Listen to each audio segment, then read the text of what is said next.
Good morning. It's Wake Up Wilmington time. We'll be right back. So you didn't even give the date, Joe? You're slipping. I'm sorry, you didn't get me time. You said, Joe, you're on. You know, it's like, damn. Yesterday you said, don't forget to say this.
Are we on?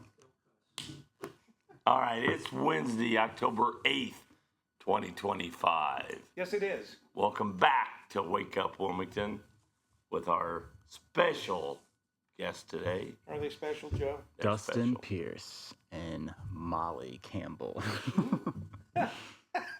He's been wanting to say that. Yeah. I just thought in case he forgot our names, I would just say it for him to not embarrass him, you know?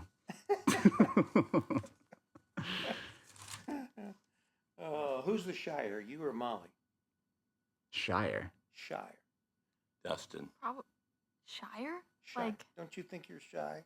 I would say. Oh, who is Shire? Yeah, I would say so for sure. Who? Yeah. Me or you? Me. Really? I think I just like follow along. It depends on the situation. Oh, okay. All right. All right. So we have a new newspaper out. Yes. You want to tell us about that? Yeah, so we I have... actually have a microphone that works, so Okay. then I'm not mumbling. So Molly and I are with Real Change Wilmington. We have a free monthly newspaper that goes out at the beginning of each month. So this one went out at the beginning of October. And on the front cover, we have some breaking news that the Wilmington News Journal just changed their print edition. We also have some news about events that are coming up for Halloween, some of the local trick-or-treat events. And then on the inside cover, I'll zoom in here so you can see, we have all of the 4 contested candidates for school board and for city council.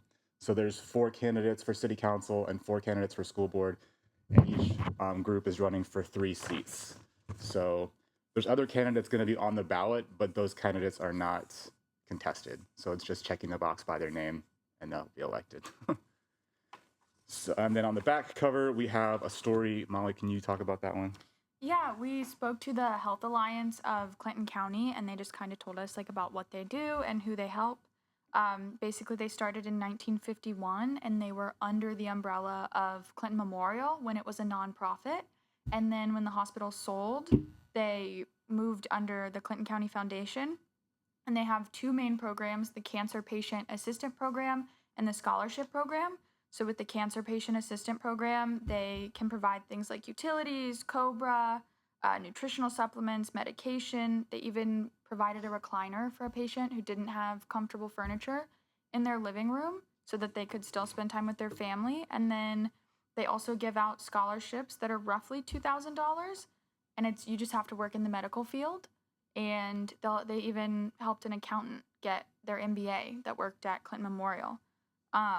And then they also do like other things, basically anything in Clinton County that could help with the health needs of the county. They'll help with like grants or money or anything like that. And they raise their money through like investments and donations and grants and events. Like they recently had their golf classic at Snow Hill and they raised roughly $20,000. And in a week or so, they're going to have a show at the Murphy Theater on October 18th at 7:30. And that's like Dueling Pianos International. It's like an interactive show. And the proceeds go to the Health Alliance. Yeah. So if you haven't gotten one of these in the mail, we direct mail them for free to half of Wilmington each month. So 1 month, one half of Wilmington will get it, and the next month, the other half will get it. But every month, you can pick one up for free at Kroger, UDF, Fiesta Veracruz, Sam's Meats, coffee shops around town, or just ask a friend for their old copy. So yeah, that's in a nutshell the paper this week. We can get into some nitty gritties or talk about other things. We'll get in depth. Yeah. Joe, have you got some stuff that you need to talk about? Well, we can talk about a couple things. One, excuse me. Yeah, my voice is going, so I apologize. Because you talk like every day now. I apologize. It's just Every sports day I now, talk it's like this now. Let's talk about some birthdays coming up not coming up, but are today. Famous birthdays today. Are they alive or dead, Joe? Let's see. I think these are all alive, Oh, to the best of my knowledge. I like talking about alive. Are you talking about me, Dustin? September. Talked about me while Oh I'm here. no, we were asking about one of someone's birthday. Oh, well, and if you have any personal birthdays, I don't. These are these are not local birthdays. These are birthdays of stars. famous things. ones. Yeah, but yeah. Yeah. once again, if you have any local birthdays, Bring them people up that you now. know, Yes. Yeah, bring them in. My birthday's every time I go to a Mexican restaurant. Get the little hat on your head. Every single time my birthday. Very good. Okay, I'm going to ask you to help guess this person's age. Okay. Sigourney Weaver. Ooh. She's in Stranger Things too, right? Huh? She's in Stranger Things. I know she was in, was it Alien? Yeah. Was it Alien? Ghostbusters, right? Ghostbusters. I don't think it was. Alien. Was it an Maybe Alien? not. I'm thinking Alien. I did not watch Alien, but I was told she was in Alien. I feel like maybe 50 something. 55. Way young. She's way older than that. You're way older. 67. 67. 67. Checking. I'm sorry. You're still younger. 67. Man. Too young. 72. Just a little bit older than that. You don't have to whisper, Joe. 73. A little bit older than that. Oh, come on, Joe. 74. A little bit older than that. So it's a lot older. This is much different than how Charlie did it. I If know it was it. a little bit, it was just 1 year. Yeah. I don't know how to play this game. I Joe hasn't got his game down yet. did that. Well, 75? Okay. Sigourney Weaver today is 75 Oh, wow. years old. That's crazy. She does not look 75. Chevy Chase. 88. You're too old. Are we getting any guess over there? I'm thinking 79. Too old. He's older than he's not okay, huh? 72. Too young. We're bracketed now. 75. Oh, come Ding, on. ding, ding. Him and Sigourney Weaver, same birthday, same Yep. year. Same. Well, He's no, reading wait a off. minute. Did you say 75? Yeah. Sorry. I'm looking back at Sigourney Weaver's age. What's happening over Bye. here? Joe, you're fired. Yeah, fired, Joe. 79, right? Yeah. You were just a little bit too low. But not that. I thought he was in his 80s. 80?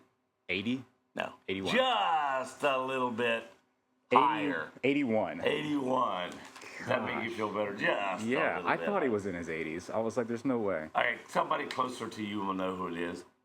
Matt Damon. When he in those action shows. 48. Higher. 52. Higher. 56. Lower, bracketed between 52 and 56. 54. Why are we still waiting? Ding, ding, ding. Molly got that one right. 54. Today, Matt Damon is 54. All right, I'll be back. Go ahead. Paul I gotta go to Hogan. the studio upstairs. Paul Hogan. You know Paul Hogan? I He know was I know in- Hulk Hogan. Huh? I know Hulk Hogan. This is Paul Hogan. He was in Crocodile Dundee. Oh, is he the main actor? Is he still alive? Says so. Hmm. They don't give me their age unless they're alive. I know, but that guy was also pretty old, I feel like. Really? I thought he was. I don't know who it is. You probably think I'm ancient, so I'm still Wanna alive. guess your birthday? Last I checked, wait a minute. Yeah. Yeah, I'm still alive. Is he 82? A little higher. I thought he was old, yeah. 85? Ding, ding, ding. Molly got that one right at 85. Nice. All right. Stephanie Zimbalist. Do you know who that is? Not a clue. Okay. Her father was a famous actor, and he was in 77 Sunset Strip.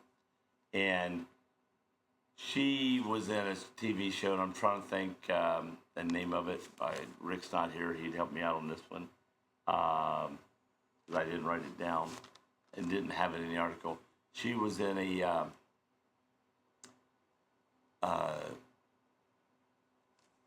one of those cop. So like not a cop. What's the guy that goes out? And he's not a policeman, but Detective. detective shows.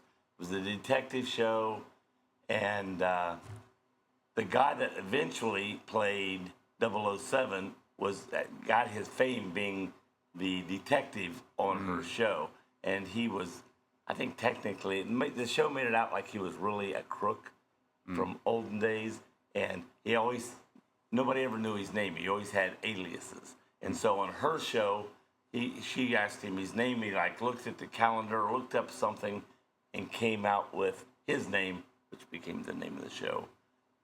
I can't get help because they're not going to be able. Rick's not here to put it on the air to help me what the name of that show was. Rick's not here. So guessing her age? Yeah. 77. You're higher. I'm too high? Yes. Okay. 66. You're a little bit low. 68. Exactly perfect. Nice. Stephanie's Zimbalist. Well, I'd like to find out. I could look on here. I hate to do this while I'm on air. Stephanie Zimbalist. That's her now. Where's it at here? I don't want overview. Movies and shows. Here we go. Remington Steele. There was a TV show called Remington Steele, and he looked at something and got his name of Remington Steele. It's a made-up name, but that became his name. It became the name of the show, and that was the whole premise. And she owned a detective company, and what it made it look like in the show, she wanted to be in the background, so it made it look like he's Remington Steele. The name of their detective agency was Remington Steele Detective Agency. And he was just a guy that she made up to help her. And she was the back room, but it made it look, everybody thought he was the main guy, and it was her. And that was the whole premise of that show. And he got very famous with that, and then it became 007 on a couple of 007 movies. Interesting. All righty, one more. Yeah, I know you guys have never heard of this guy, but I want you to try. Bruno Mars. I think of Candy Bar when I hear his name, so that's how much I know who he is. You know? I don't know. He's younger-ish. Maybe he is 42. You're high. Dang it. 35. You're low. 38. You are just a little bit low. He turned 40 today? 39? 39. You said 38. Oh, I did. I went the old That's way. You are just a little bit low, and then you went up 2. I'm just... Yeah. Okay. All righty. That's the birthdays I have. Do you know any local birthdays today? I don't Or think coming so. up? My dad's birthday was this month. My dad's birthday was this month. Here's the thing about my dad's birthday that was interesting. My dad celebrated the 14th as his birthday, or the 13th. Right now I can't remember. But for his whole life, he says from the time he was a kid till the time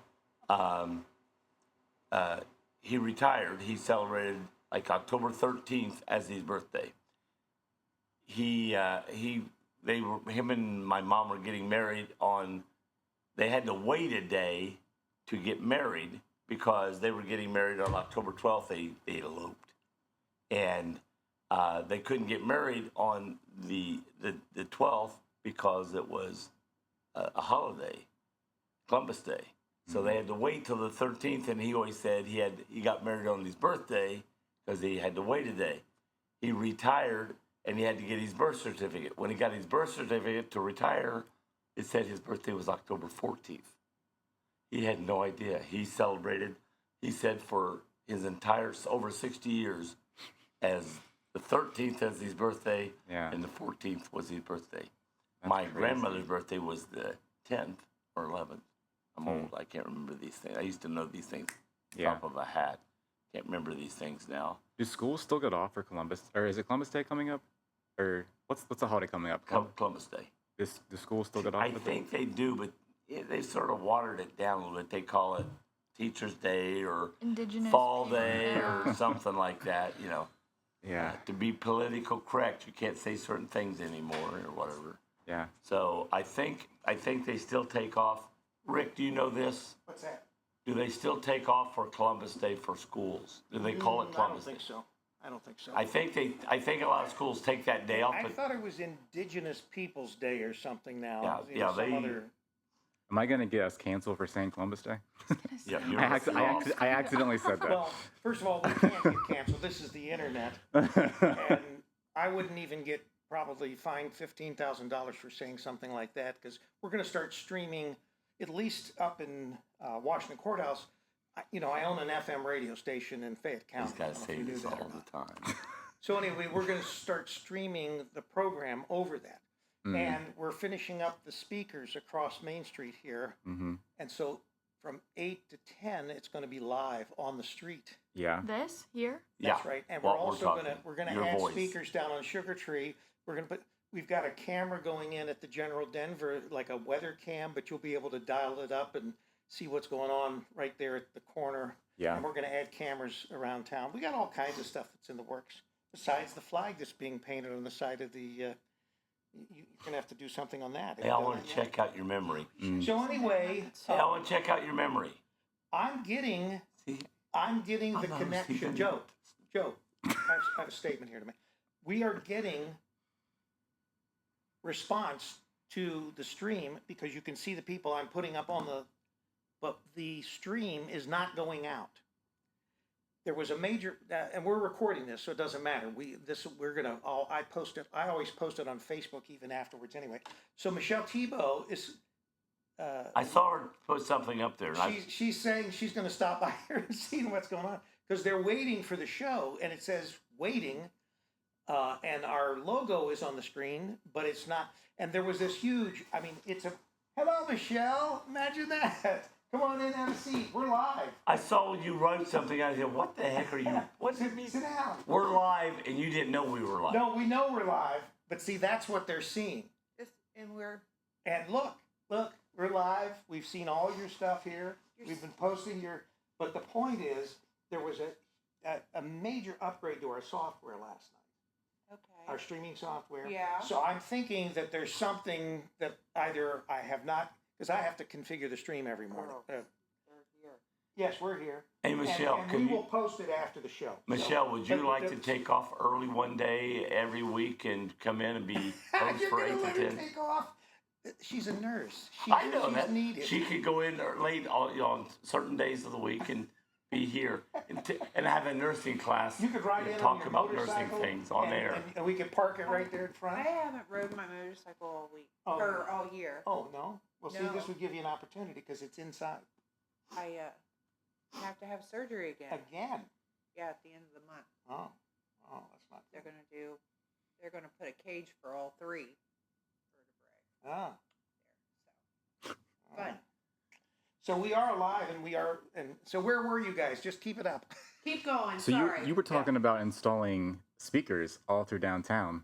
Yes. Yes, So is that just for you? Who No. gets to use the Yes. speakers? it is. Yes and no. No, it is. And I it mean, is. not just this show's We're what I meant. putting in a citywide music system. Yeah. Okay. When I become mayor, can I like give out messages on the Yes, speakers? you can. Okay. Yes, it would be available with that. But I'm just kidding. well, no, my our station in Jeffersonville is automated, so I don't have to be there. It Amen. plays the music. Amen. We program the music. I have a partner, and he does all the music programming.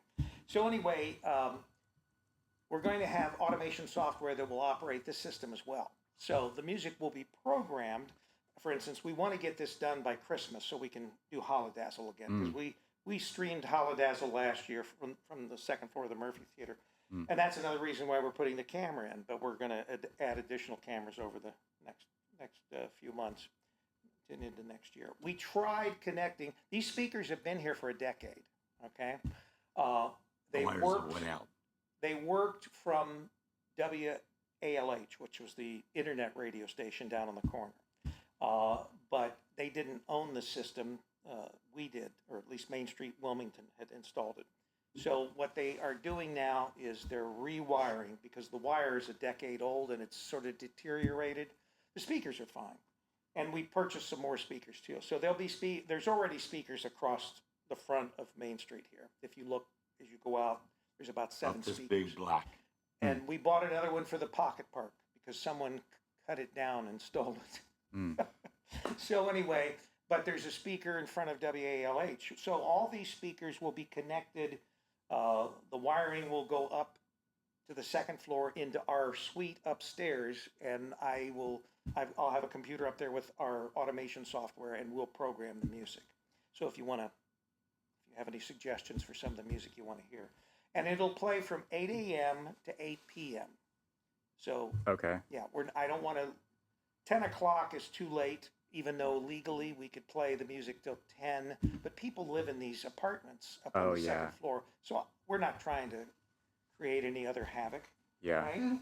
So anyway, and the music we play, we're not going to be playing like heavy metal or things like that. So but it's basically we want, and we've even asked the county if they would let us put speakers up around the courthouse like they do in Washington Courthouse. They don't want it. The county is not very cooperative. I want to ask the commissioners, and I know a few now, and I know Molly knows a few, or one. I want to ask them if we can put a skating rink on the courthouse during Christmas. It's just such a wasted space. Well, that would be nice.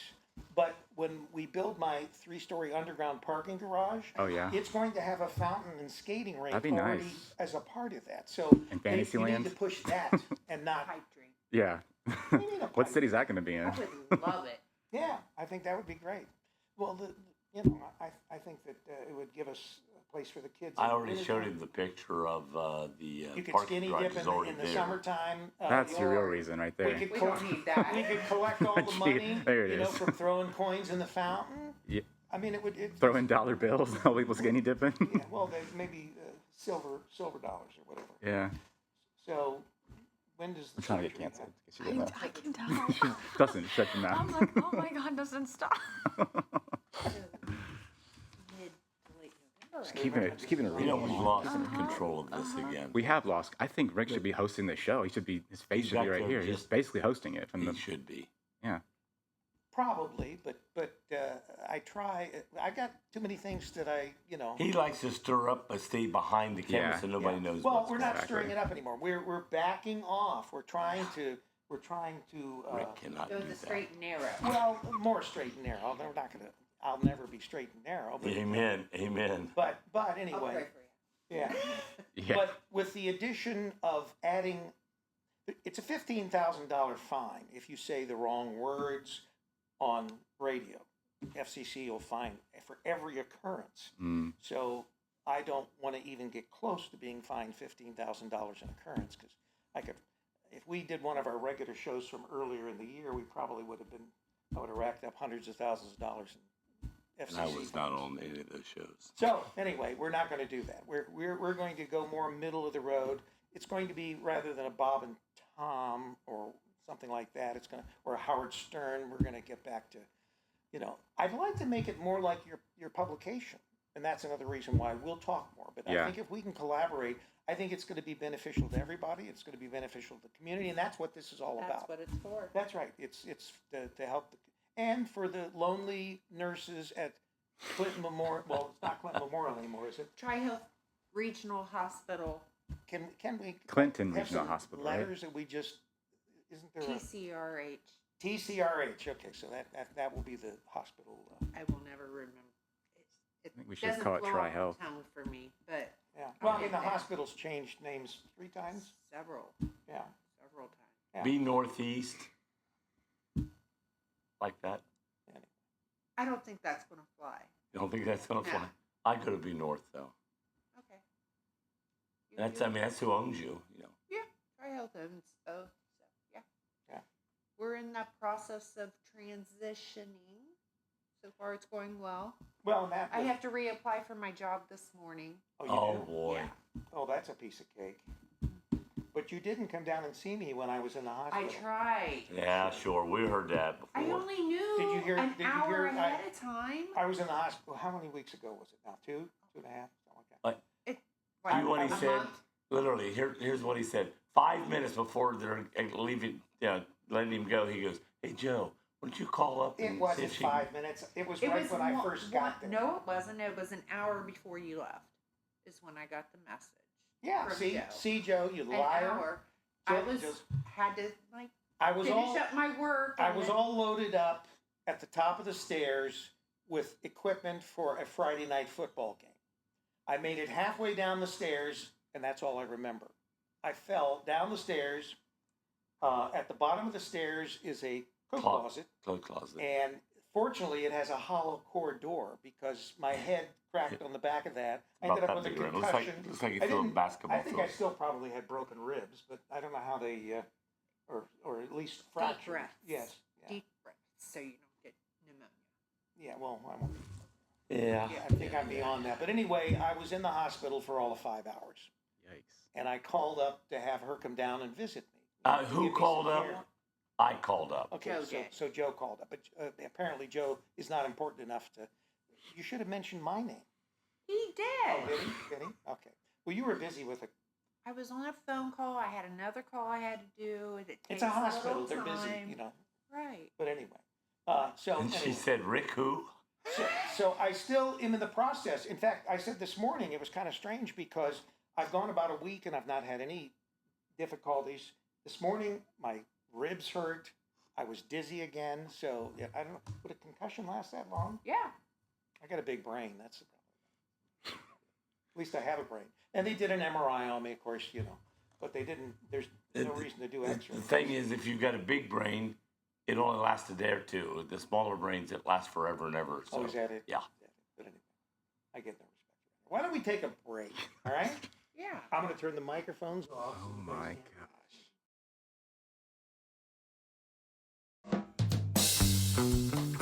Welcome to downtown Wilmington, Ohio, the place to be. Experience something new with your family and friends in this vibrant and family-friendly historic district. When it comes to dining, shopping, and entertainment, downtown Wilmington has it all. From quick bites to high-end diners, we have a variety of food options to satisfy your taste buds. Explore our artisan boutique shops, jewelers, and florists for unique finds. Pamper yourself with soothing spa treatments, rejuvenating massages, and stylish haircuts at our top-notch studios. Dive into the world of art with our captivating galleries. And catch a show at the historic Murphy Theater, featuring awe-inspiring performances and cultural events. Immerse yourself in history by visiting our iconic landmarks, such as the Murphy Theater, historic General Denver Hotel, our Cultural History Center, and beautifully preserved historic architecture. Throughout the year, Main Street Wilmington hosts a variety of exciting events that embody the spirit of our town. From the Hometown Holodazzle Illuminated Parade to the family-friendly Halloween event and our lively wine walk, there's always something fun happening.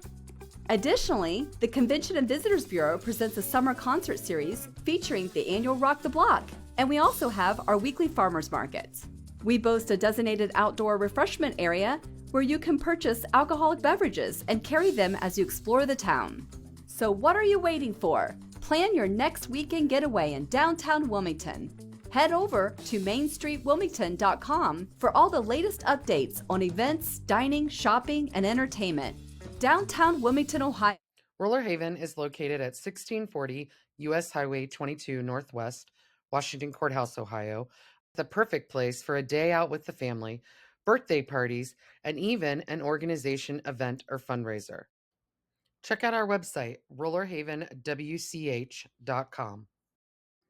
Or give us a call at 740-335-6481 and we can help plan your event.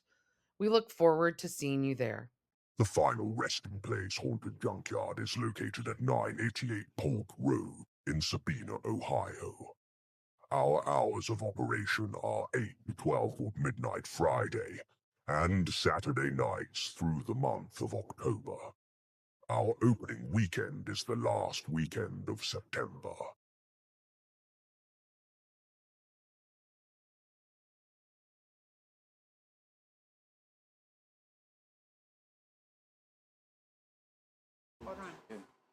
We're live.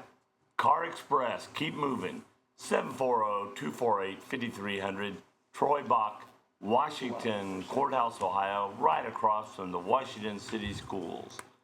If you need a car, see Troy Bach. If you see one on his lot, you better go see him about it right away because he moves them quickly. Keep moving is his motto. And if you don't see what you're looking for, talk to Troy. He can find it for you and bring it right here for you. All right, we're back. You guys go ahead. We're going to go out and talk for a minute. Well, do you care if we cover some of the articles of the paper? Yes. Yes. All right, so we're going to go over some details of... Can we go back and forth on this?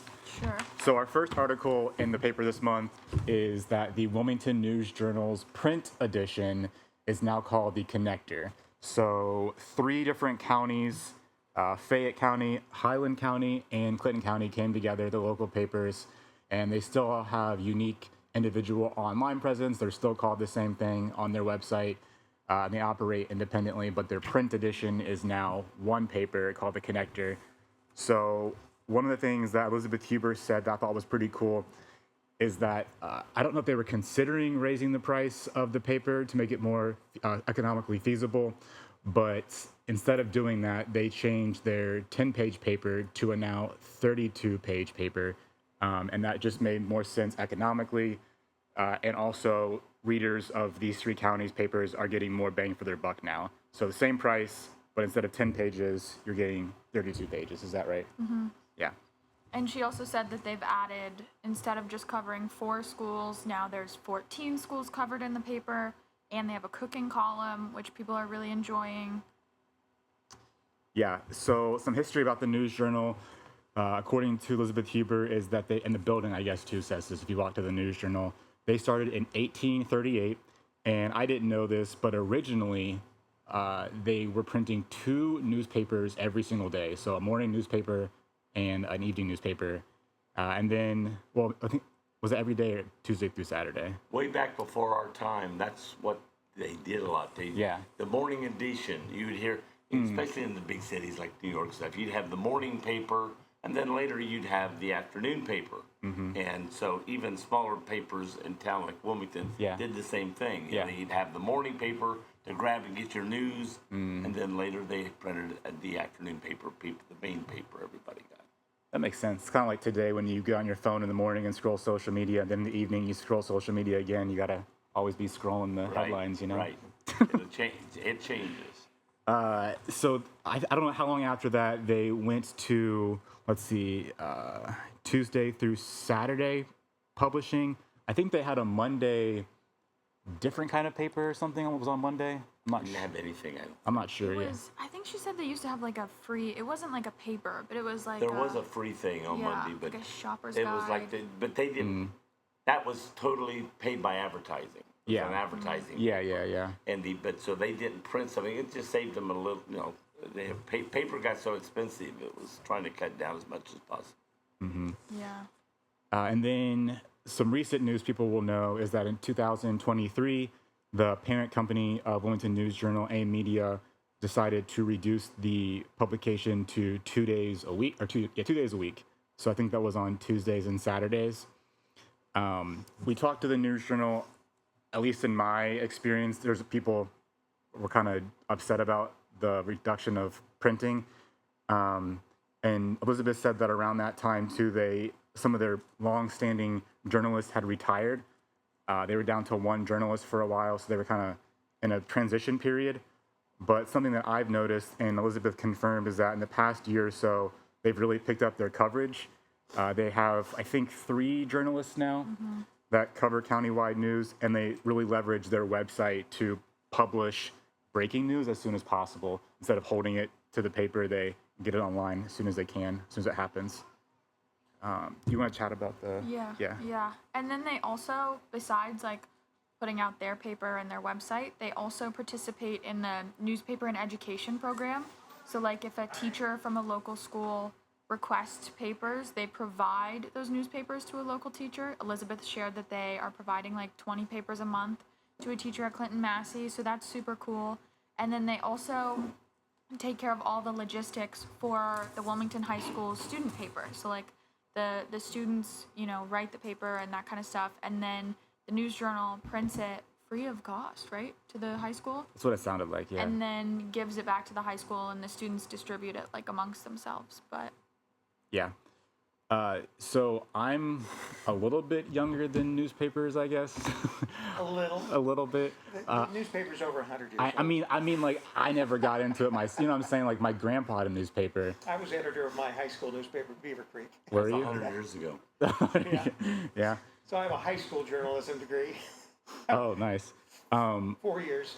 I remember wondering what is the purpose of a local newspaper, and one of the things that the editor of the News Journal said, his name is Ryan Carter, is that someone once told him that a newspaper is like a mirror of the community, and he said that you might like certain things that you see or you might not.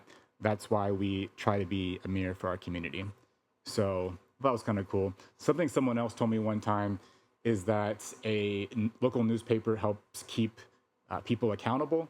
So we have like our city council, our school board. It's supposed to be that way. Yeah. I And don't know that goes on here. well, it is a benefit of local news. Is just Highland County's got a good local newspaper. It's not one of the 3 that are connected with the News Journal, but they're very good and a very interesting newspaper and well written and things like that. I think you were outside when we said this. Is that the News Journal has just picked up their journalism in the past year because they hired additional journalists and things. They got a lot more Connector coverage. is now connected. Maybe that's it. Yeah. And obviously they at least we know in the last week or 2 they picked up a breaking news story and published it. So they are suddenly reporting some real journalism at the News Journal and not just weddings and Yeah. some of the other stuff that was just mainly filler the whole time. Do you mean breaking news as in what happened on this show? That's right. That's right. Yeah, that was kinda crazy. Breaking news. That's right. Keeping you guys accountable. See, That's there right. it is. That's right. Yeah. And they should. Yeah. But I hope they do that from now on all the time. Yeah.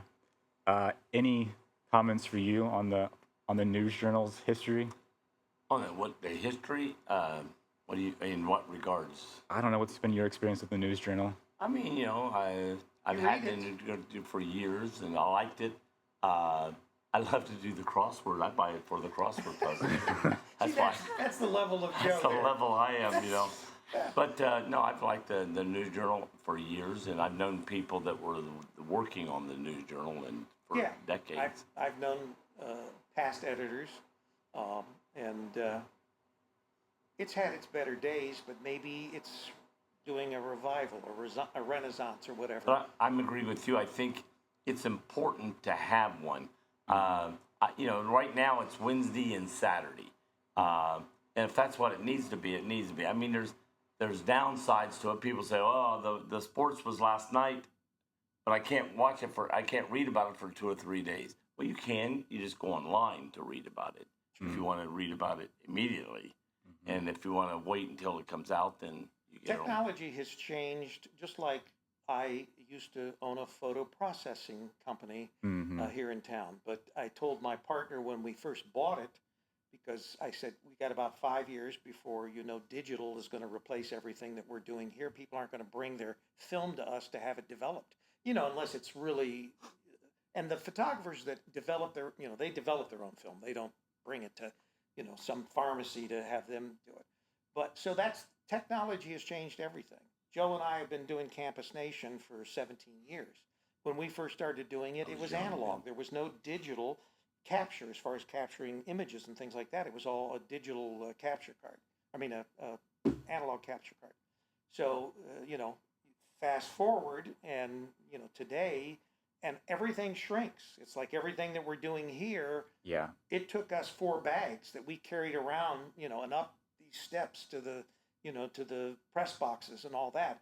And everything is reduced so, remarkably, which is good because we can do a lot more with a lot less, at least as far as the space and it's getting much better. I mean, the quality of the imaging and everything else.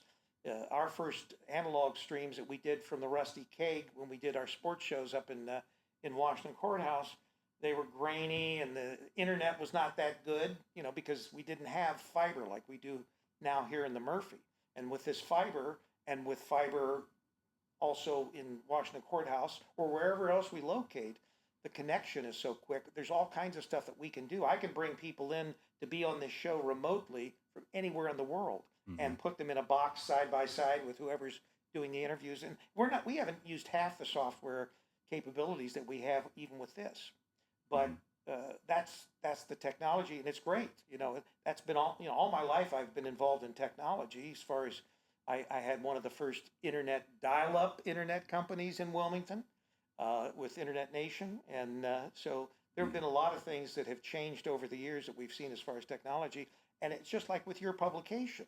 Your publication couldn't have been possible, even a decade ago, simply because the technology wasn't there to do that kind of printing and that. And it's over the years, all that has evolved.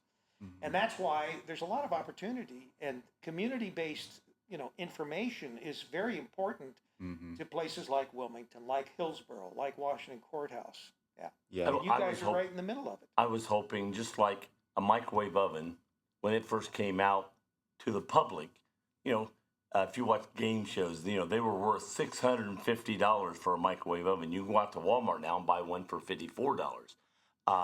So I was hoping that instead of printing on paper, which became expensive, that they came up with a material that was very inexpensive, and they could print on it and pass it out to the community at a lot less expensive than at first they did. And you could go back to a weekly paper every day, getting a paper. And instead of being a paper, it'd actually be made of some other material, but it would look and feel and that you think it's a I think paper. with the News Journal, when they were printing on, up in Xenia, which was one of their newspapers, and they were printing all their papers in Xenia, and then they were being distributed where we used to have a studio on Nelson Avenue here.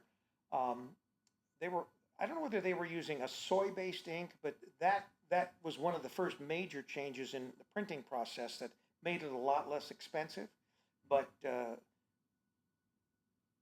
paper and printing is expensive any way you look at it. It is an expense. Yeah. And that's why when you look at people doing podcasts or people doing like our show here, it's so much faster and cheaper, when you use this medium.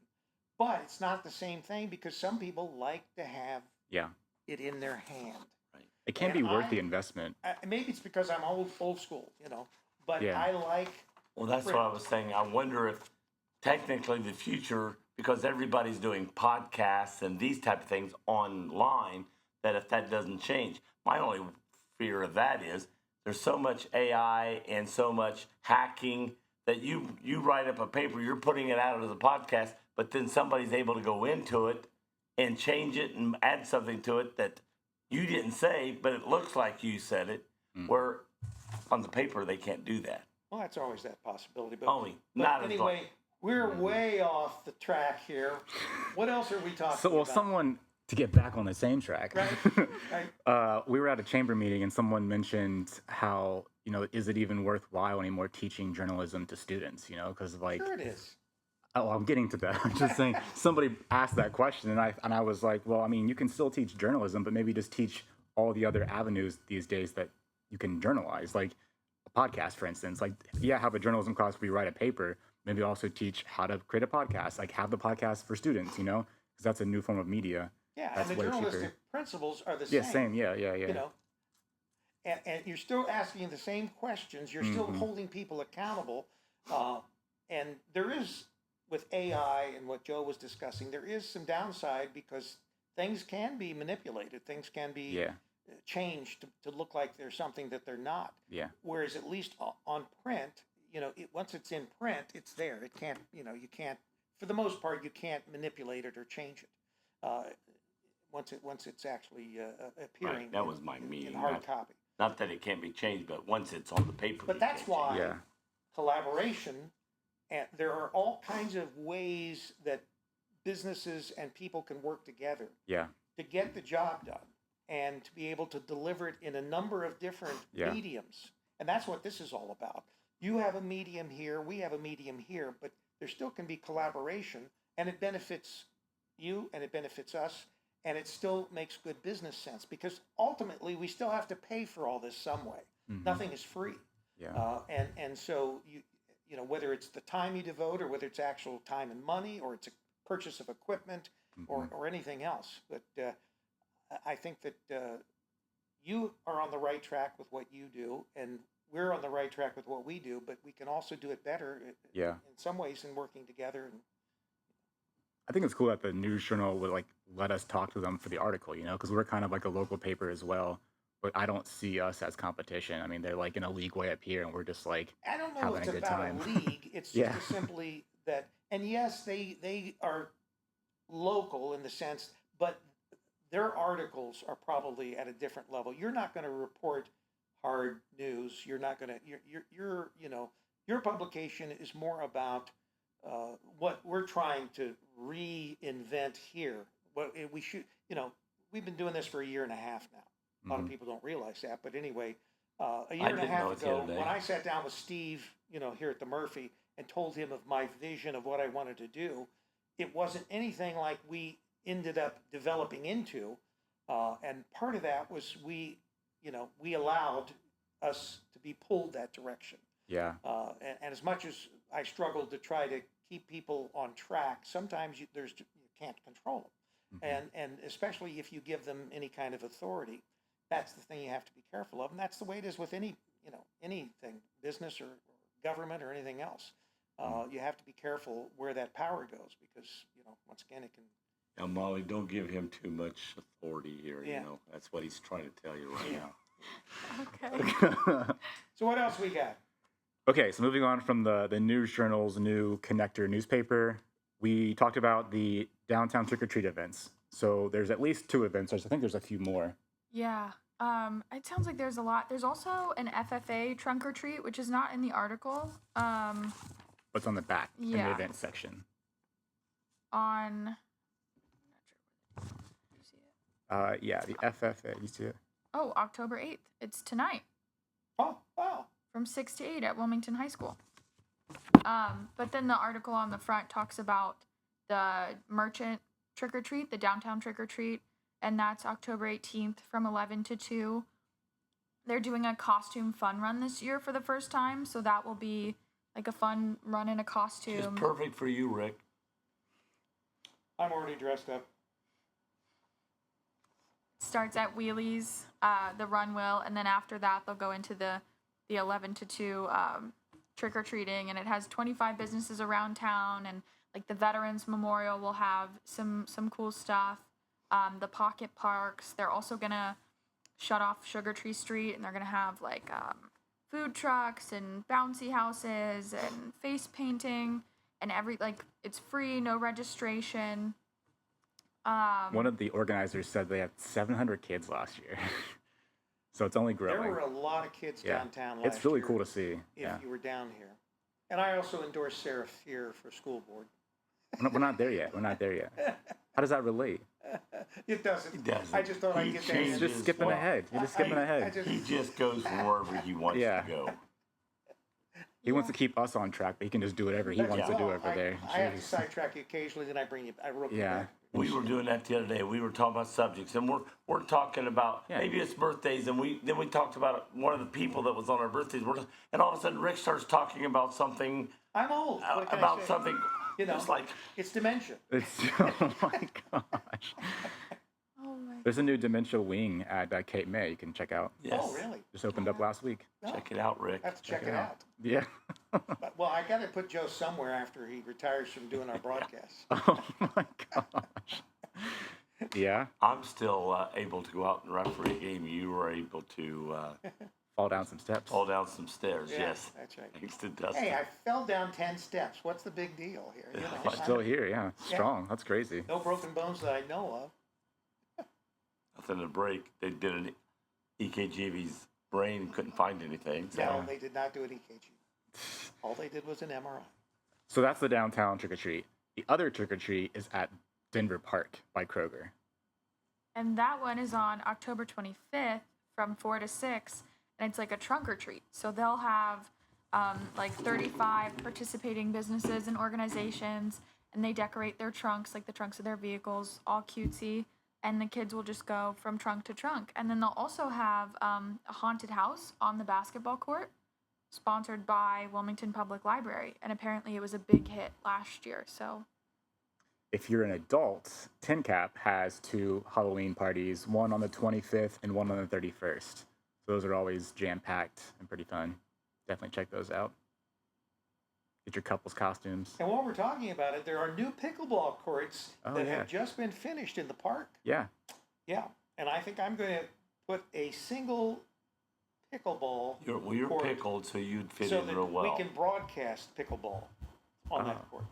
Yeah. But I'm not sure whether it's going to be like a destination Oh, outlet they or- tapped the ball over the net. Oh, they tapped the But ball since back we're getting over the more net. back into Washington Courthouse, we're going to be involved in Fayette County and Highland County, Clinton County. So that's off track too. So that is the trick-or-treat events in Wilmington this year. What candy are they going to have? Oh, that's a good question. So the downtown trick-or-treat on October 18th, which is 2 Saturdays from now, not this Saturday, but next Saturday, Bite Size Market is going to be one of the stands that's on South Street by the dance studio. We are going to give out slushies. Slushies. Yeah, free Oh, wow. slushies. So super excited for that. Adult slushies or kids Absolutely slushies? not. You're gonna, you can, Come on, Joe. you can Dora that somewhere else and mix the slushie on your own. Joe, you can carry that home in your I'm pocket. asking for Rick, you know. Yeah. Yeah, yeah. I don't do that stuff. Yeah, no, just tons I'm and a tons of Diet sugar. Mountain Dew guy. Yeah. So, slushies in a And a cute Halloween is it like pumpkin a pup cup. We got some little pumpkin cups from Amazon you can take home and keep. They're orange. They're really cute. decent size. Yeah, Okay. it's fun. It's just cute for kids. I don't Let's stop by, Joe. know. Yeah, you can stop by. We'll charge My you for third yours though. childhood. Oh yeah, kids of all sizes. I'm still going through my third childhood. So Oh yeah. Might as well. So what do we got next on the docket here? So we appreciate that all the contested candidates again contributed little, I guess, promos for themselves in the inside of our newspaper. Again, we have the 4 contested city council members and then the 4 contested school board members. So we can kind of highlight some of the points for each of the candidates, if you don't mind. Oh, that's great. All right, school board. Did I mention I'm endorsing Sarah Fear? Yes. Okay, all Rick is endorsing Sarah Fear, which is the first candidate we'll talk about alphabetically. All right, that's good.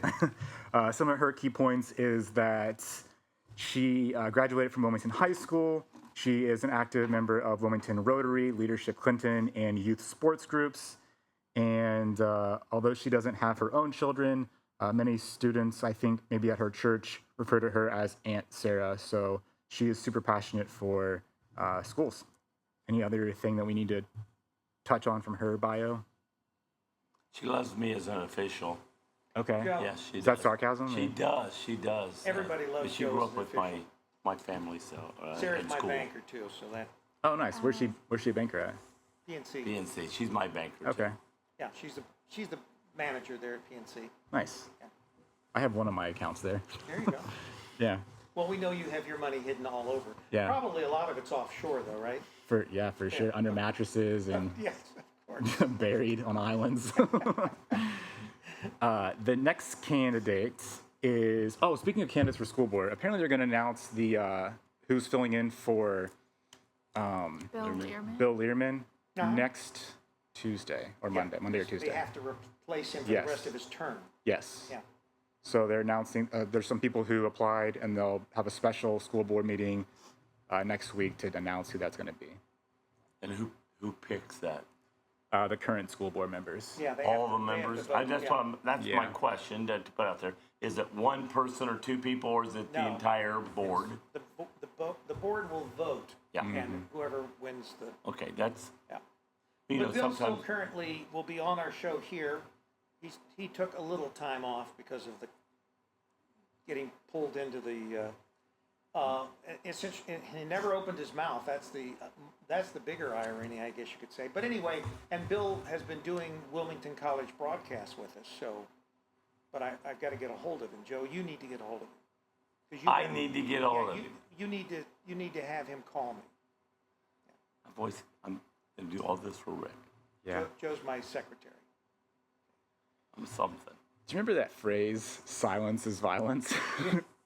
I think that's too much of an you know what I'm saying? It's Are like, we talking about Bill Learman now? I mean, a little bit, but Bill also like Learman- that phrase was from like Bill COVID areas. Learman was sitting at the table Yeah. when Charlie made his statement. Yeah. And so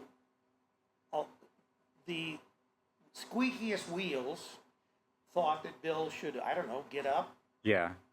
leave. Yeah. I don't know. I don't agree sort of with a No, that. I don't agree You're with sort of Because a like stunt. when things happen, sometimes you're just like, I don't know what's You're going on caught- here. You're Yeah. caught aback and you're. If I right now just come up and just say this something that's really You might even ask yourself, you're did he both really going say like, that? what did he just say? Yeah. But you're so stunned you don't Yeah. you're not thinking enough to get up and walk. Now you may a few minutes later or 10 minutes, but right then you're like, what happened? What? Well, and we hoped that. And you're old, and I respect you. So I hoped that Charlie would clarify Uh-huh. himself the next day. That's why he came back on Friday. Unfortunately, that didn't happen. He Yeah. actually almost made himself Worse. look like a victim, which did not help appease the squeaky wheels.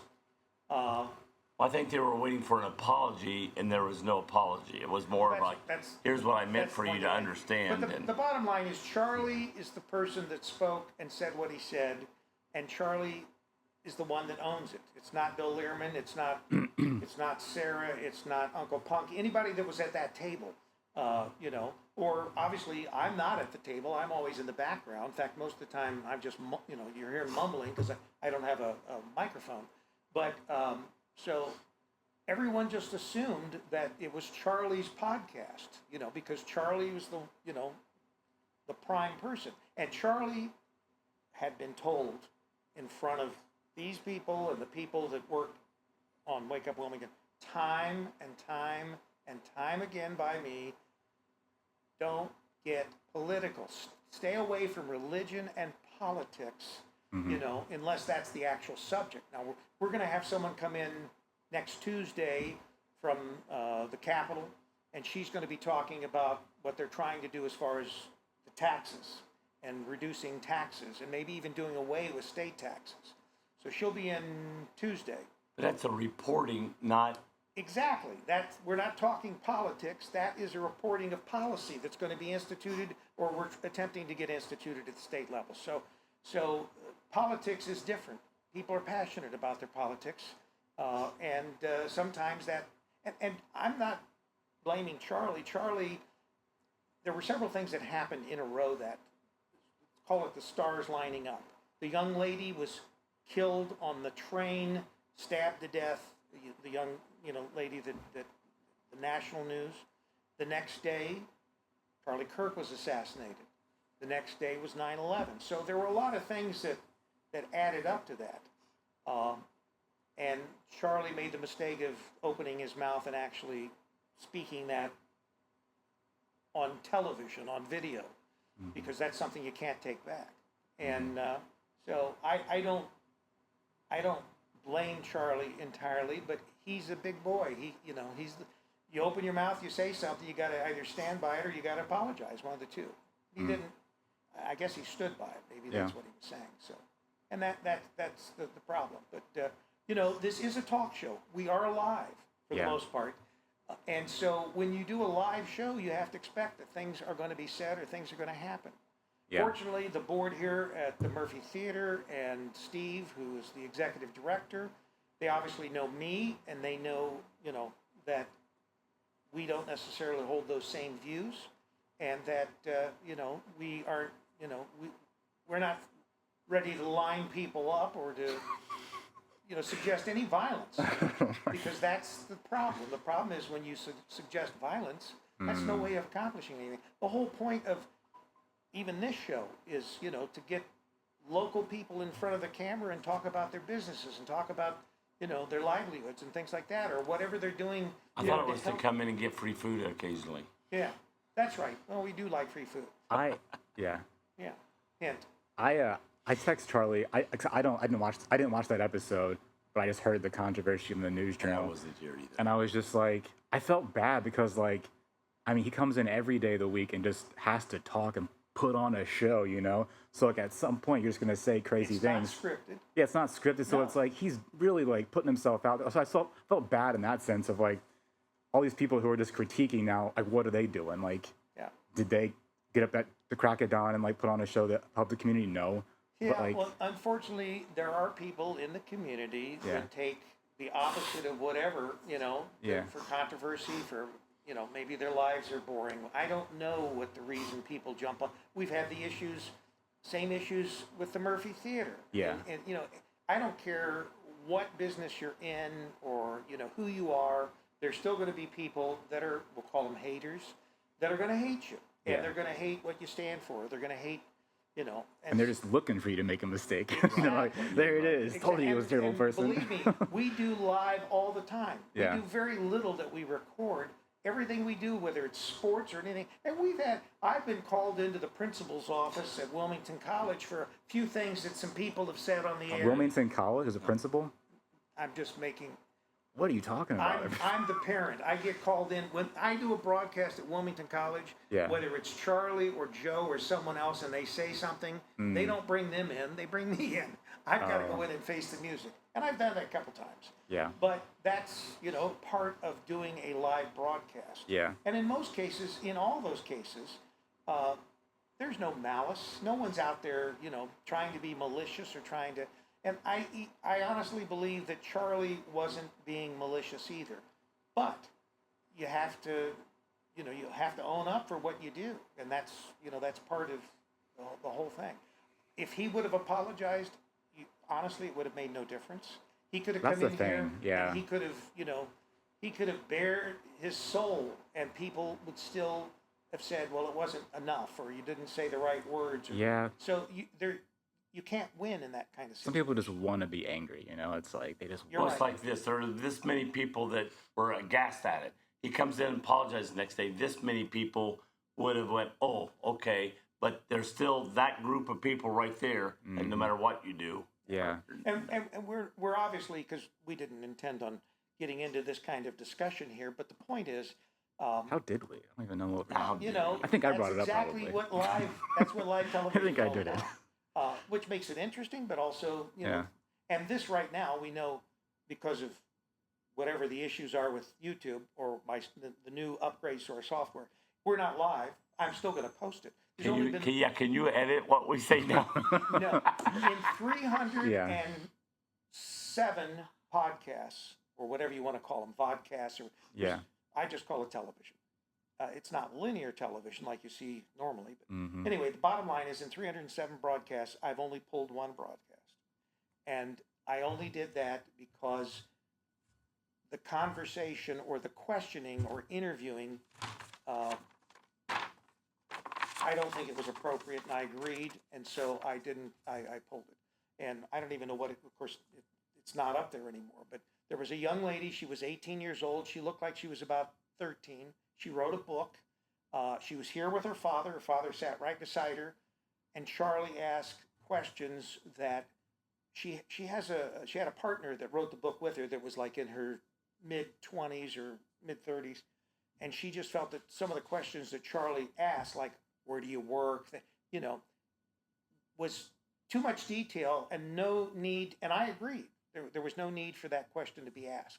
So I merely, and the father was sitting right beside her. There was never any. It was after the show, and her partner had watched the show or whatever, and she just felt like that it wasn't appropriate with some of the questions, and I agreed. And so that was the only one we've ever. Yeah. Yeah. Charlie's I kept up. I wasn't gonna. First of all, if I would have pulled it, I would have been criticized for trying to suppress. Yeah. Yeah. So you can't win. But I'm 72 years old. I've been in business all my life. I've weathered a lot worse storms. So, like the time that I was on the front page of the News Journal for a week because of my lingerie lounge next door. Are you saying that sarcastically, or? Well, I know you were, I but was on the front was page. it actually a lingerie lounge? No. Okay. No, that was what I did to get out of the lease.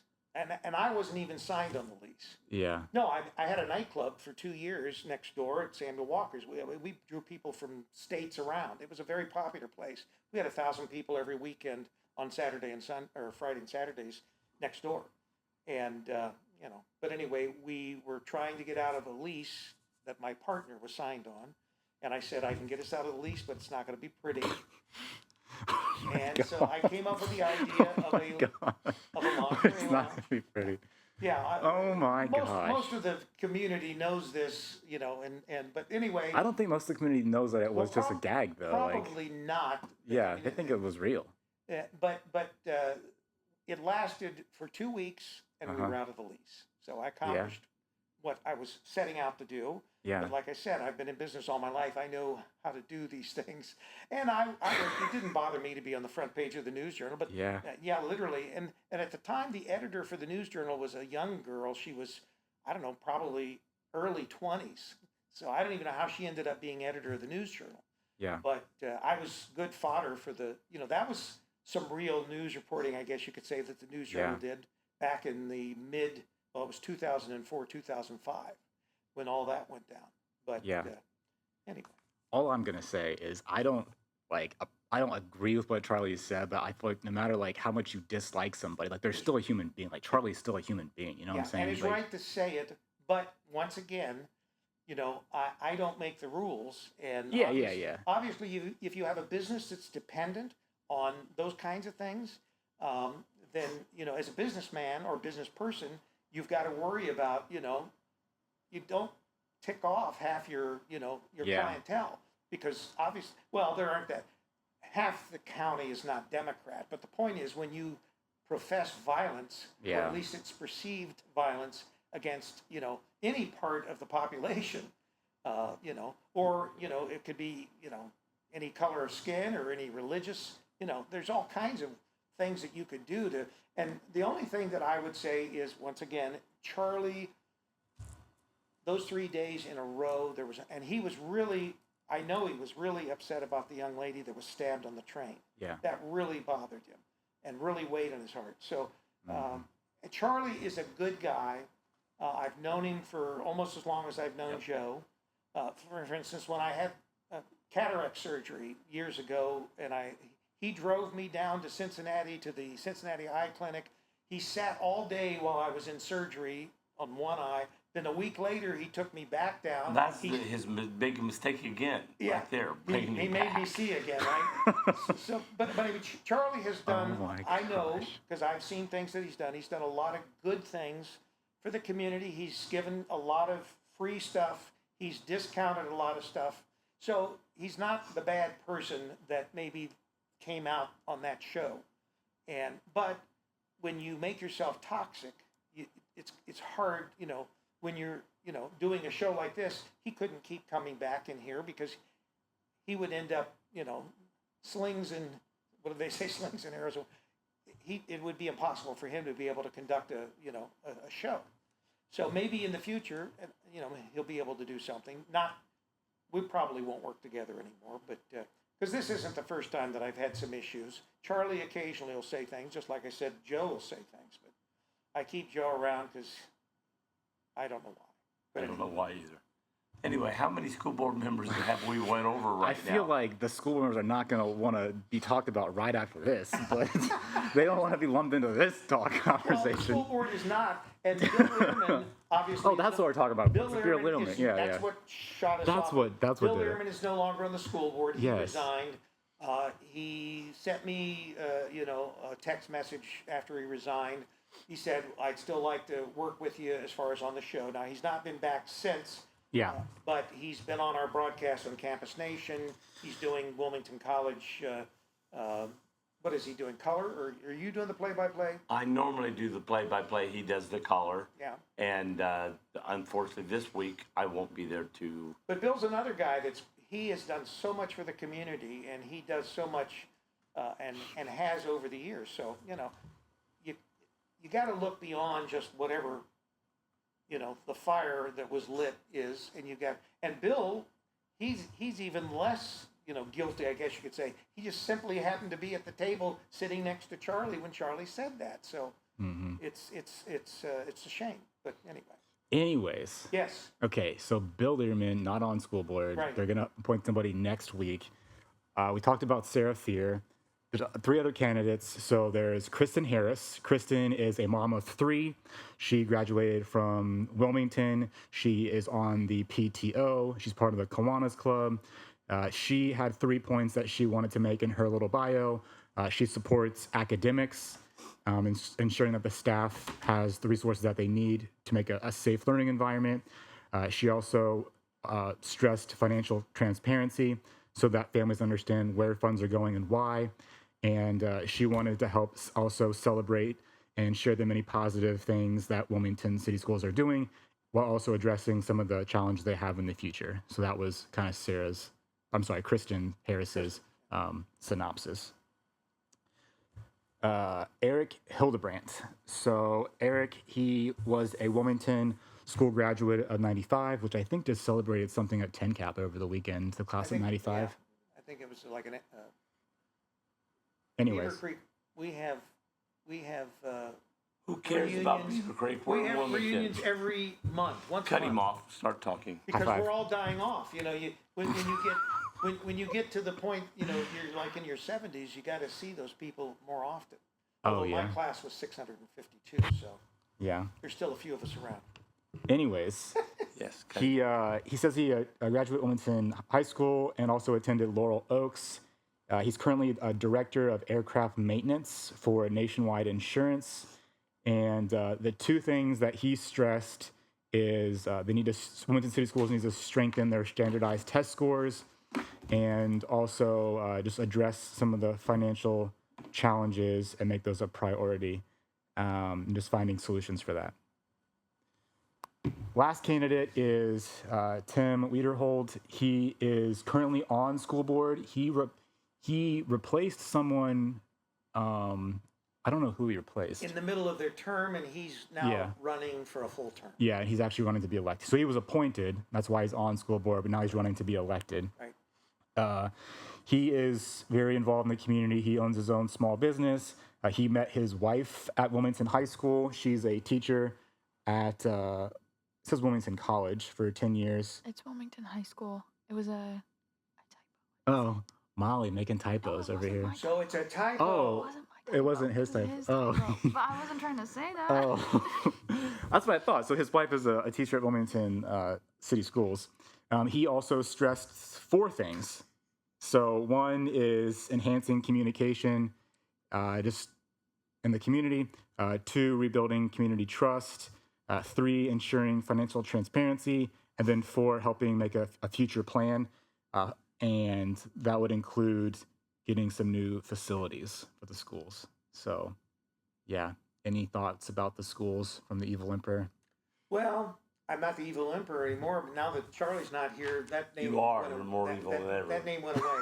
But all Charlie's names we've done away with. But anyway, Oh my I don't know what I'm just the guy behind the television or whatever. I'm not.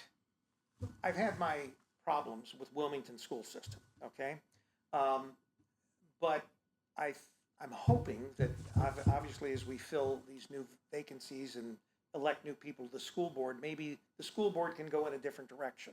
I think that most public schools in Ohio probably don't utilize the resources as well as they should. And I'm not trying to beat a dead horse, Joe, with bringing up Beaver Creek, but Beaver Creek is in the top 20% of all schools in the state as far as the quality of their education, as far as ranked school statewide, and they use the 20 lowest percent of resources in order to educate them. Why can't all schools do that? Why do schools have to spend the money they spend thinking that if they just keep throwing money at it? And that's my biggest problem as a taxpayer. We spend more money in the United States than most countries spend on their students, and yet we rank, what, 39th or something like that worldwide in education. We've got to do better. And the same thing in Ohio. We have to do better because we owe it to the taxpayers. You know, people that, you know, are paying for these schools and that. You want to take a quick break and then we'll come back with Let's take a break and the ones running for city council. yeah, we'll talk about the city council. All right, we'll be back. Let's scare each other. The final resting place haunted junkyard is located at 988 Polk Road in Sabina, Ohio. Our hours of operation are 8 to 12 on midnight Friday and Saturday nights through the month of October. Our opening weekend is the last weekend of September. Roller Haven is located at 1640 U.S. Highway 22 Northwest, Washington Courthouse, Ohio. The perfect place for a day out with the family, birthday parties, and even an organization event or fundraiser. Check out our website, rollerhavenwch.com. Or give us a call at 740-335-6481 and we can help plan your event. We look forward to seeing you there. Welcome to downtown Wilmington, Ohio, the place to be. Experience something new with your family and friends in this vibrant and family-friendly historic district. When it comes to dining, shopping, and entertainment, downtown Wilmington has it all. From quick bites to high-end diners, we have a variety of food options to satisfy your taste buds. Explore our artisan boutique shops, jewelers, and florists for unique finds. Pamper yourself with soothing spa treatments, rejuvenating massages, and stylish haircuts at our top-notch studios. Dive into the world of art with our captivating galleries. And catch a show at the historic Murphy Theater, featuring awe-inspiring performances and cultural events. Immerse yourself in history by visiting our iconic landmarks, such as the Murphy Theater, historic General Denver Hotel, our Cultural History Center, and beautifully preserved historic architecture.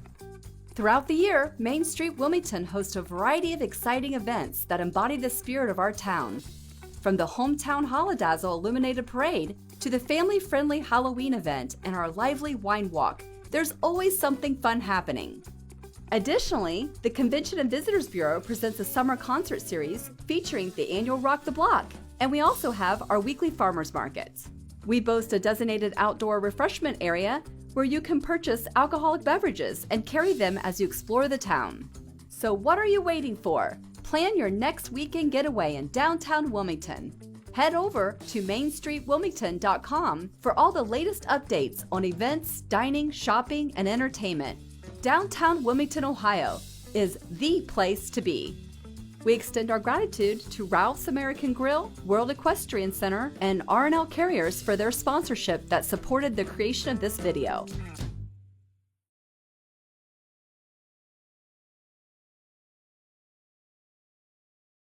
That they do that. We're back. Live. It looks so Oh, I scary over there. want to mention a couple birthdays here. Courtney Burnett, she is the general manager of B-Dubs in Xenia, and Courtney, I'm I'm not going to say anything about her age, but she's about the age of my son. And also Ken Lundy, a great tennis player. I don't know. Courtney Ken, is now the manager of Wilmington B-Dubs. she's back. Yes. Oh wow, I'll have to go and see her then. But anyway, that's how often I get into a bar. Since I don't own bars, I don't end up in bars anymore. Well, actually, I'm in a bar every morning, I guess, because this is technically Charlie's a Bar. place of alcohol. But Ken Lundy, great tennis player here, Peel and Lundy Realty, and so happy birthday, Ken. And maybe I'll stop in and say happy birthday. Happy birthday, Ken. Yeah. Any other birthdays? I don't think so. Okay, Yeah. All right. So we discussed let's get the city council. Wilmington City Schools. By the way, I support Wilmington City Schools. Just saying. You support the schools. Yeah. So you don't have a particular person you're endorsing. You're just endorsing the schools. I think every candidate, it seems like, I think cares. Everybody it's hard has for their... someone to say they don't support any school system. If you're and obviously I have no children in the school system any longer, but what people don't realize is you still have to support the school systems, because if you're old, these kids are going to eventually be the doctors that take care of you, or they're going to be the people that come out and plant your flowers or whatever. These, they're going to eventually be adults, and they're going to be in the community as well. So you can't just say, oh, well, I've paid my taxes, I don't want to pay any taxes anymore. I don't think everyone thinks that way. Well, I think they should, but I don't think they do. I agree. I think that a lot of people think that, I put my time in, Yeah. I paid my taxes, my kids are out of school, so move on. Well, they obviously don't think that way because the levy failed like 5 times. So Yeah, but I don't something's think wrong. that's totally the reason. No, And- yeah. And I think that people will say protest if you don't see things going the direction that you, and it's just like I made the comment Yeah. about the 20%, 20% and that. If you've got a school system as big as Beaver Creek, and granted, you can say, oh yeah, it's an affluent area and all that. It wasn't affluent when I went to school there. It was just like Obviously. Wilmington, Ohio. Look what they made. It was a it was a Cornfields. basically a rural area. We didn't have the mall out there. We didn't have all the growth. All that happened, in the whatever many years since I've lived there and grew up there. But the school system, and I don't like the term progressive, but the point is they are very progressive, and it's the same thing with the school system that we do a lot of our sports broadcasting from. Miami Trace, an excellent school system. I look back and I think, well, because I lived in an area at the time where our property was, I could have sent my kids to either Wilmington or I could have sent them to Clinton Massey. Now, I look back and I say, why didn't I send them to Clinton Massey? Because I was taking them to school every day anyway. I was driving them. Because I think that the education at the time was much better at Clinton Massey. Is it today?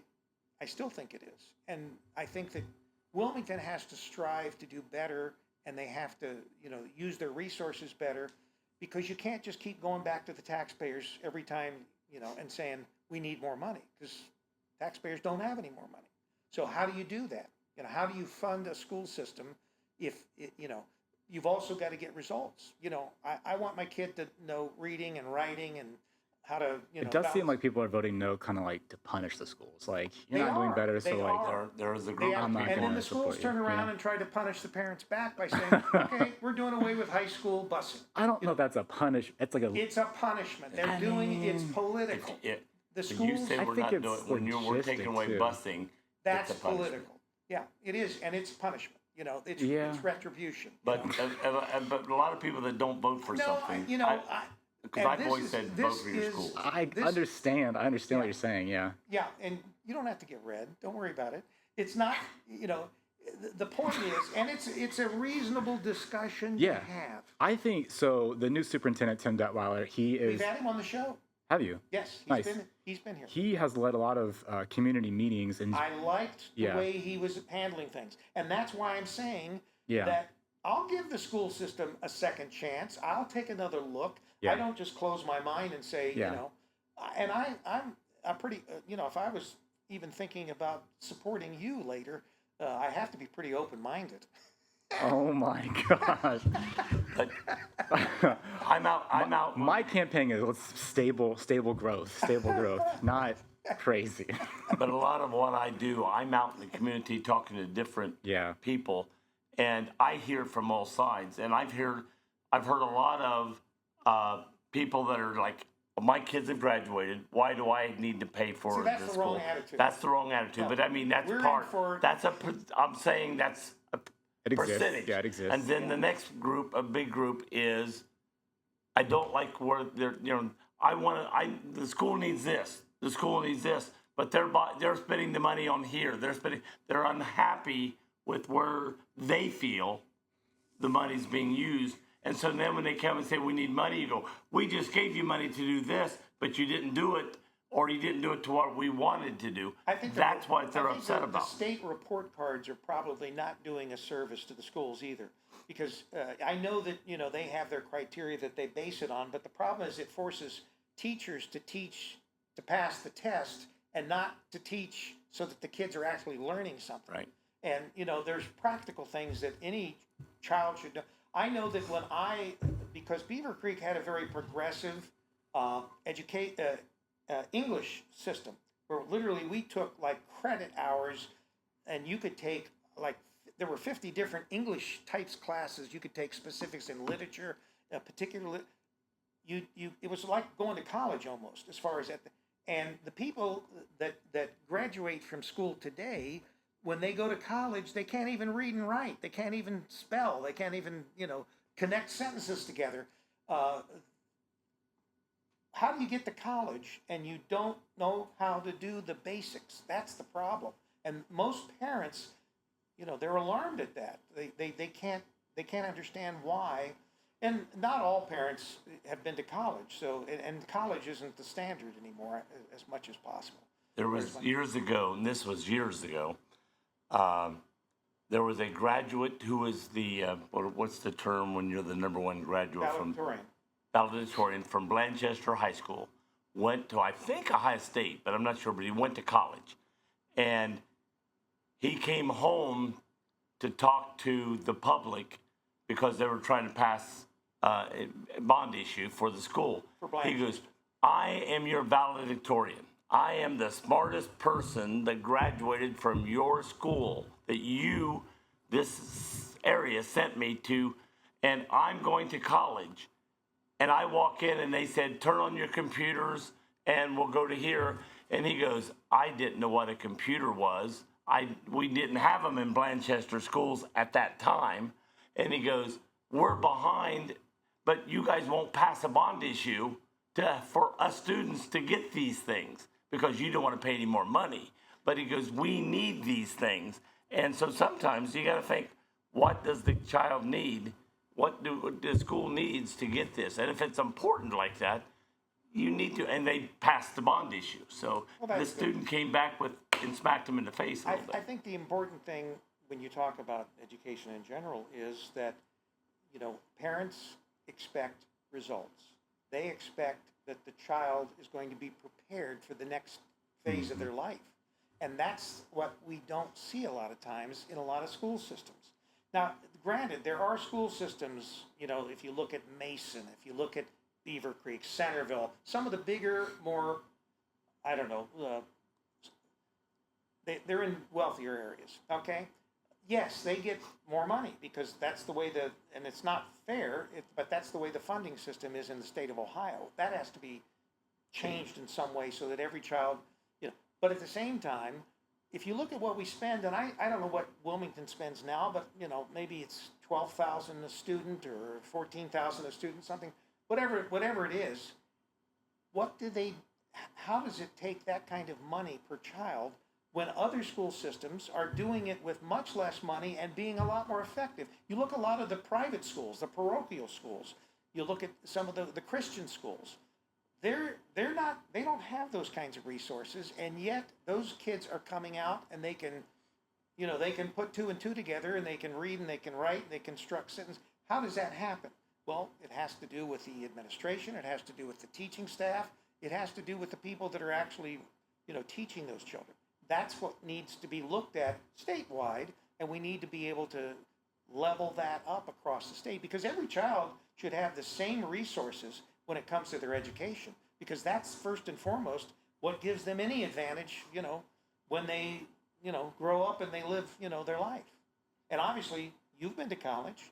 Did you actually, what was your degree in college? I majored in political science and I minored in public relations. So how did you get involved with your writing skills in that? You always had a knack for writing. Obviously, you liked English, apparently. Yeah. I had like really great classes. I had really great English teachers in high school. So Where'd you go to school? Blanchester. To Blanchester. Where'd you go to college? Ashland University. Ashland, Yeah. okay. Which we've done broadcasts from up there. You may not have been with us, Joe. But I knew she went to Blanchester. Shows you how much. We were actually up on top of their press box 5 stores. Yes.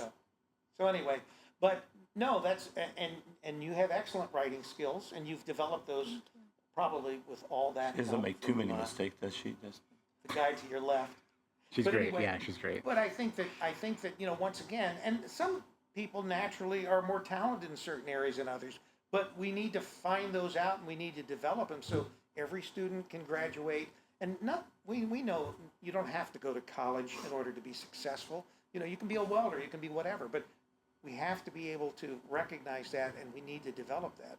So We I talked think that about schools these, yeah. need to be more proactive in finding that stuff out, not just teaching for a test. Yeah. I know that. So this Wilmington City Schools has a program called Check and Connect, where they identify some of the students who might have attendance issues or grades slipping in 8th grade, and try to connect them with local mentors, so that doesn't become a problem in high school when they have a GPA. And so, like, I'm meeting with a student now and working with them, and it is a problem. Like, when they don't come to school, they get behind, and it's And like that's the parents' fault. it This kind of This isn't is. just a school issue. This is a parental issue. Yeah, I mean, so like, what I was getting at is like, I'm thankful that the school like has a program to like kind of mitigate that issue. Right. I have noticed that like this student has been approached by a lot of teachers to like get involved with sports and like those kind of things. So the teachers do care and they do want to get them connected, and when they are connected, they do better. Absolutely. So the school is trying, but like, yeah, there is issues that are even outside of. And it takes what I'm saying? time. You can't just Yeah. turn that around overnight. And we've had a number of superintendents, and even principals at the school, and it's been like a revolving door with a lot of these administrators. And if you don't have the stability of an administration, then the policies change. Stability is It's good, like yeah. we're talking about a city manager versus Yeah. a mayor. Yeah. If it's a revolving door and there's not enough time to stabilize whatever Yes. you're trying to do, that is an issue. That's what we need to recognize more, and we need to emphasize and get those things, accomplished. Because as taxpayers or as parents, we have a responsibility, not just the teacher. It's not all on the teacher's shoulders, is what I'm saying. Yeah. That's Anyway, we've solved all the problems. we did, man. We got it figured out. Thank God. All right, let's talk about our 4 candidates that are running to solve this issue. This is for city council. Or city council, excuse Yeah, me. we've already been through We're the- past that. Joe, that's Well, last year's news. we need to change. We need my to help. God. We need to help these people here. So Okay, Well, so you spend a lot of time in city council, don't you?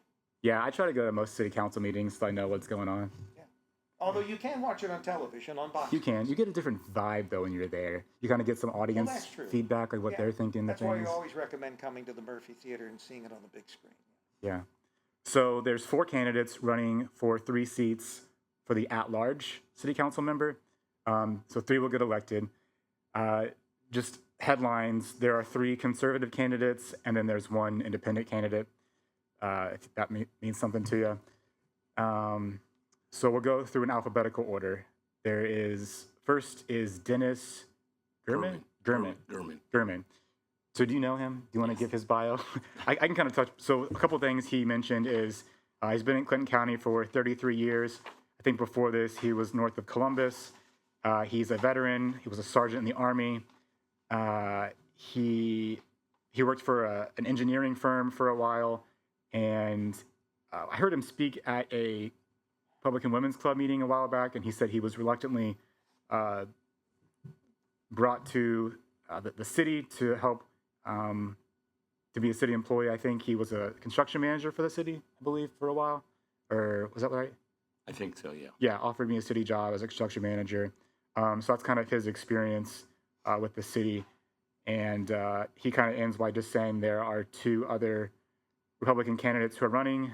He believes they're both doing a good job and thinks we're heading in the good direction and wants to continue that direction. So that was kind of his overview. Do you want to add any spice to his No, I bio? mean, you're saying there, and And he's I from would, I Wilmington. would endorse Kelly Tolliver on city council. Okay. I endorse We're not all the there people yet. that We're are- not there I know, yet. I know everybody on this page, so, you Yeah. know, just like. Yeah, I and, do too. but Dennis has been from Wilmington for years and is well known in the community, Yeah. so. Well, It I sounds like don't- he brings some like relevant experience to the position, you know, like Yeah, well, and some of these gentlemen are business people in the community, Mhm. and so they've obviously, and they've been here a while, and I'm sure that they all have their strengths and their weaknesses as far Yeah. as in anything else, but and I don't want to say that it's a popularity contest, but in a lot of ways, that's what it ends up being. It's Yeah. just a popularity contest. If you've known someone, if you've done business with them, if you've, how do you get to, how can you vote for someone you don't know anything about? So if you know Yeah. someone, there's an advantage. That's true. And they're your neighbors or they're people that you've seen, week after week after week. So, but I Next- do know next- Kelly's been on the show too.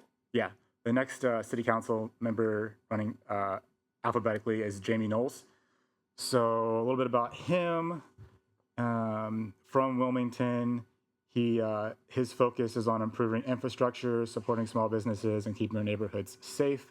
He is a proud graduate of Wilmington High School, Wilmington College, and he currently has like a businessy job. I don't know exactly where he works at, but he highlighted Maybe it's that a typo. he brings a business mind to the position. What's that? Maybe it's a Typo. typo. No. That's my stupid brain trying to synthesize what he I'm said. teasing. I'm teasing. I'm a little levity for the Yeah, no. seriousness of our show.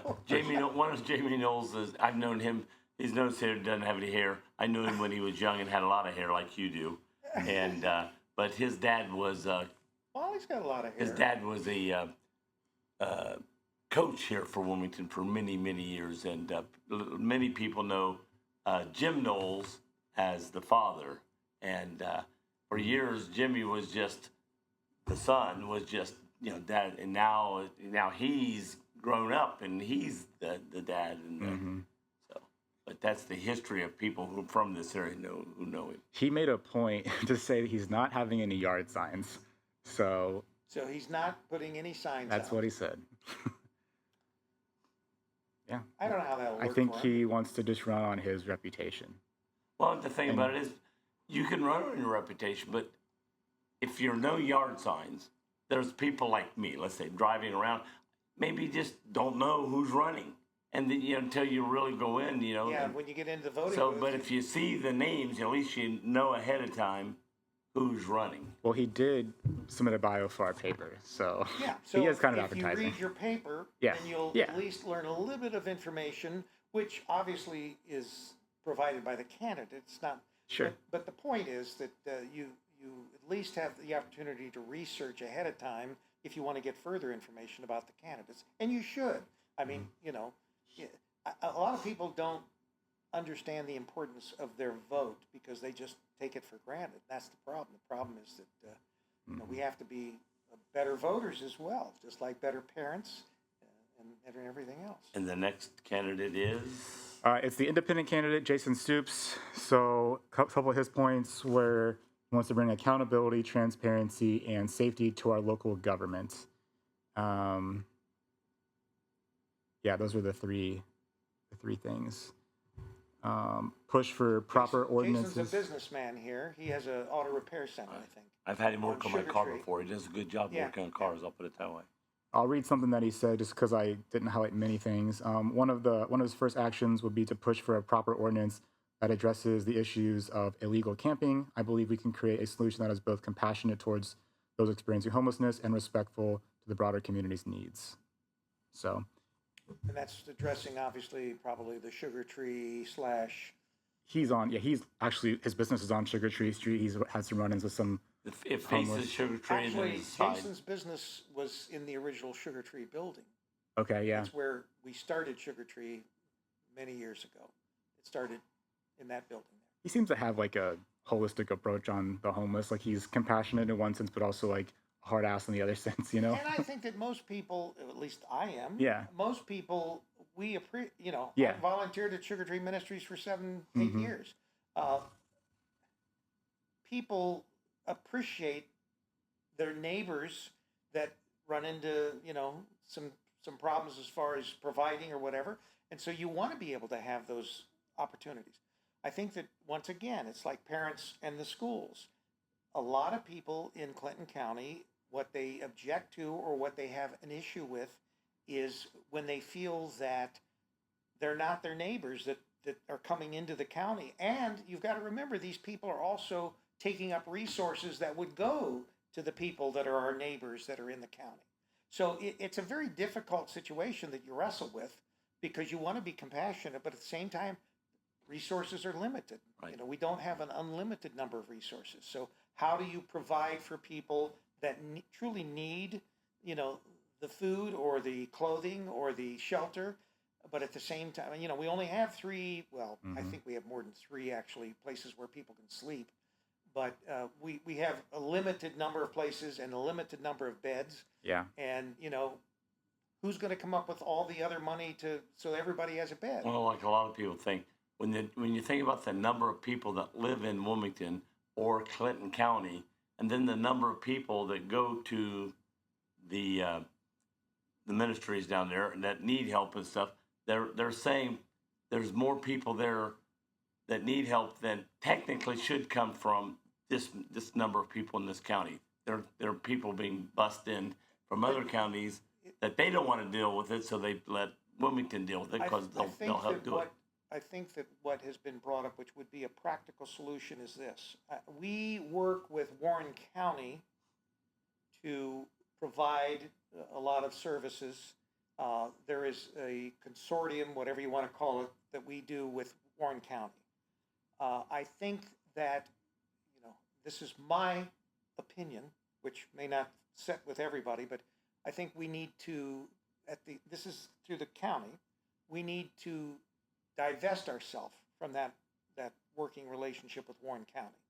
And the reason I say that is it seems like we are getting dumped on from Warren County with their homeless and with their drug addicts and with the problems, because Warren County doesn't want that in Warren County because, once again, they're more affluent. They don't have the major problem with it that we... People in Warren County make $20,000 a year on average more than they do in Clinton County.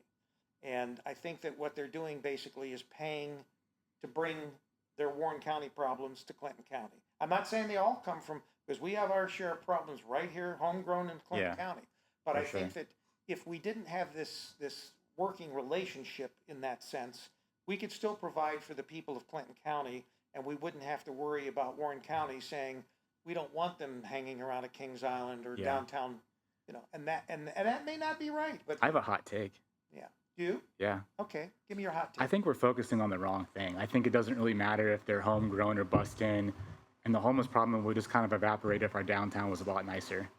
Like we have all these vacant built. If downtown was a lot nicer? Like if we just focus on. You got all that money. Why don't you lease all these places? I'm trying. I'm really trying. You're like the little Larry Jr., right? I'm like, yeah. I don't know. Yeah. I wish I had a part of his money. My thing was, I'm saying what the people were viewing. The people of the county, that's what they were viewing as the problem. Yeah, you hit the nail on the head. I'm saying if we had, so we have this whole street here, 4 buildings in a row vacant, Why? or underutilized. Why is that? Get some better tenants. The county. What do you mean better tenants? Are you like fix the place. Or? Look at Washington Cross is doing. They're like strategically going to all these businesses, investing in them, making them nice, putting in a tenant, and it's just like. Here's the thing: if we get rid of the homeless, our downtown's still pretty vacant. You know what I'm saying? So like we need to focus. Change. The positive focus needs to be. Two different things. They're not this. It's not the homeless is not causing this. That's what I'm saying. But I'm saying. So there's two problems. I'm saying we're focusing on the wrong problem. It's like that problem would have kind of fade away if it was more robust. The homeless problem would fade away if all these buildings were filled and we had all this commerce going on? No. I think it would be less visible. Like you would just, it wouldn't matter as Well, much. when Like it you wouldn't say matter as visible, much. what would you do with those people? Would you build more shelters? Would you, this is something you're going to have to address. They're still if gonna be visible. If you aspire, to solving some of these problems as you get to be some old mayor or city council member. They're not going to whatever go else away, you're so gonna- they're going to be just as visible, if not more visible, because if the town is more built up and doing good, the downside of that is going to stick out more than it does now. There are people around Clinton County that says, "What homeless problem?" I don't know what you're talking about. I don't see it. And Well, a lot of people don't. But if this was thriving down here, I think you'd notice that more than less. Well, once again, it depends on whether homeless people are trying to encamp on the streets of all this commerce. Yeah, that's still a problem for sure. I think that there's no question. Yeah. There's no one, at least in their right mind, would say we don't want more business. We don't want these spaces thriving and filled. But the point is, where does that come from? And Money. well, wait, it's not just Investors. money.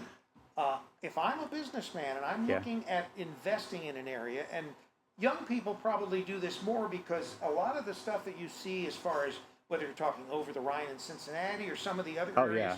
I lived in Mount Adams. That's a good point, because over the Rhine is a pretty bad area, but it's still super nice with the. And that's the problem, because you've got the young people that have invested, their time and efforts in improving a couple streets, but you can go 2 streets over and still buy crack in Cincinnati. Well, no, that's I live, like I said, 100%. I lived in Mount Adams, which is right up, and Mount Adams was a little more sheltered because it's more like, if you've ever been to Mount Adams, I don't know, it's like the San Francisco of Cincinnati. We're up on a hill. It's not easy to get in or out of Mount Adams because, and it's very affluent. Yeah. And I had an apartment there overlooking the river, but not many people could afford to live where I lived. So when you talk about over the Rhine, it's a little more affordable because if you live 2 streets over, you don't have to worry. You can just get one of those rundown tenants. It's hard to bring businesses down because, one, like you talk about your underground parking, there's not a lot of parking. People don't want to go downtown to shop or do anything. They can't park or get to something easy, and that's why the malls and the strip malls build up, because made it easier for people to pull in, shop, go in, and come back out and go to all these things. I just think it's easier to fix the business problem than it is the homeless problem. Like that's going to be a long legal, governmental, police, a longer process. The homeless problem will never go away. Well, and that too. So it's a longer process, and it's never going to go away. But I think so we should focus on to get rid of some of that. Yeah, and we that should. is, Yeah, like 100%. I said about the Warren County's Clinton County. I don't think that working with Warren County has helped Clinton County. I don't know the details of that, but we're what we call the stepchild of that relationship. Yeah. Obviously, this is not Warren County, and this is not Mason, and this is not Springboro. The affluence in Warren County is 10 times what it is here in Clinton County, and so the point is, everyone in Clinton County that I know that I've ever talked to about the homeless situation, they more than want to help their fellow man and their neighbors. What they don't want is people being brought in from outside Clinton County. And when I volunteered at Sugar Tree Ministries, I had a guy that was from California. I mean, when I was at Sugar Tree Ministries, I was probably the instrumental person to actually get 60 Minutes and Rachel Ray and all that, because I was the only one there and answering the phone. Yeah. And when Rachel Ray came in, I know that she went back to California and said, hey, there's this great place called Wilmington, Ohio, where they're doing all these fantastic things. But the problem is, there are a lot of, and I don't know why anybody would come from California where everything is free and everything is supported to Wilmington, Ohio. But they did. I think, there's ways, if we had a city manager, if we had more stability in our government, we could plan for solving these problems of a longer term view than like Pat Haley coming in, 4-year fix, and he's basically coming to the realization that it's not going to happen. All these roadblocks he's having to do, all that hate from both sides, he's doing too much, he's not doing enough. He's in a lose-lose situation. And Pat liked Charlie Hargrave. Pat is his intentions, and I know because Yeah, intentions are great. Like, good intent for sure. A year before, Yeah. and I didn't even know he was running for mayor at the time. But when we had our other studio over on Nelson, Yeah. Pat met with me and my ex-wife once a week, and the old Clinton County economic director Brett. We all met, and this is what we talked about, these kinds of issues. Yeah. And we all, loved Wilmington and Clinton County and wanted to make it better. And Pat is right there at the top of the list. He was born here. He's Yeah. grown up here. He's Yeah. gone to school here. Everything is centered around that. So he honestly wants to make things, but he, at the same time, a lot of the issues that older folk like myself and like Pat Haley and like some of the others, they look at what it used to be and think Yeah. somehow you can go back to that, and you can't. And I think that's you have part to of the look at problem, too. yes, you can bring some things back, Yeah. but you got to move forward, and that's why young people like yourselves Yeah. and like other young people have to be brought into this mix, because this can't just be an old people's problem. I've always been upset with the fact that I thought that the county and the city probably paid more attention to older people, but Yeah. they're also the people that vote. They're Yeah. the people that pay the taxes, and so they obviously they're their constituents. I But think our young community is people probably have to be getting addressed too. too. Our community is getting too old. Isn't it? Like our average age is like really old. Yeah, We need to I like think fix it's that actually for sure. starting the problem is, kids come here, they go to Wilmington College. Yeah. Do they stay in Wilmington? We need to fix that problem. Most Yeah. of the time they leave. Yeah. Why? Well, because there's nothing We here. need more housing, like nice. Like we need to like. We need develop- entertainment. yeah, we need entertainment, housing. We need dining. Young people, look at what young people want. Young people are more health conscious. They don't even cook at home that much anymore. It's all but they look at Yeah. all these health conscious. So we have to understand, like anything else, my degrees in marketing. You have to understand the demographics, and you have to address that, because every issue can be solved by looking at that. And what do we do to make Wilmington Great again? more enticing Is that what you're gonna say? I think that's what he was That thinking. was, he stopped himself. I saw that. Yeah.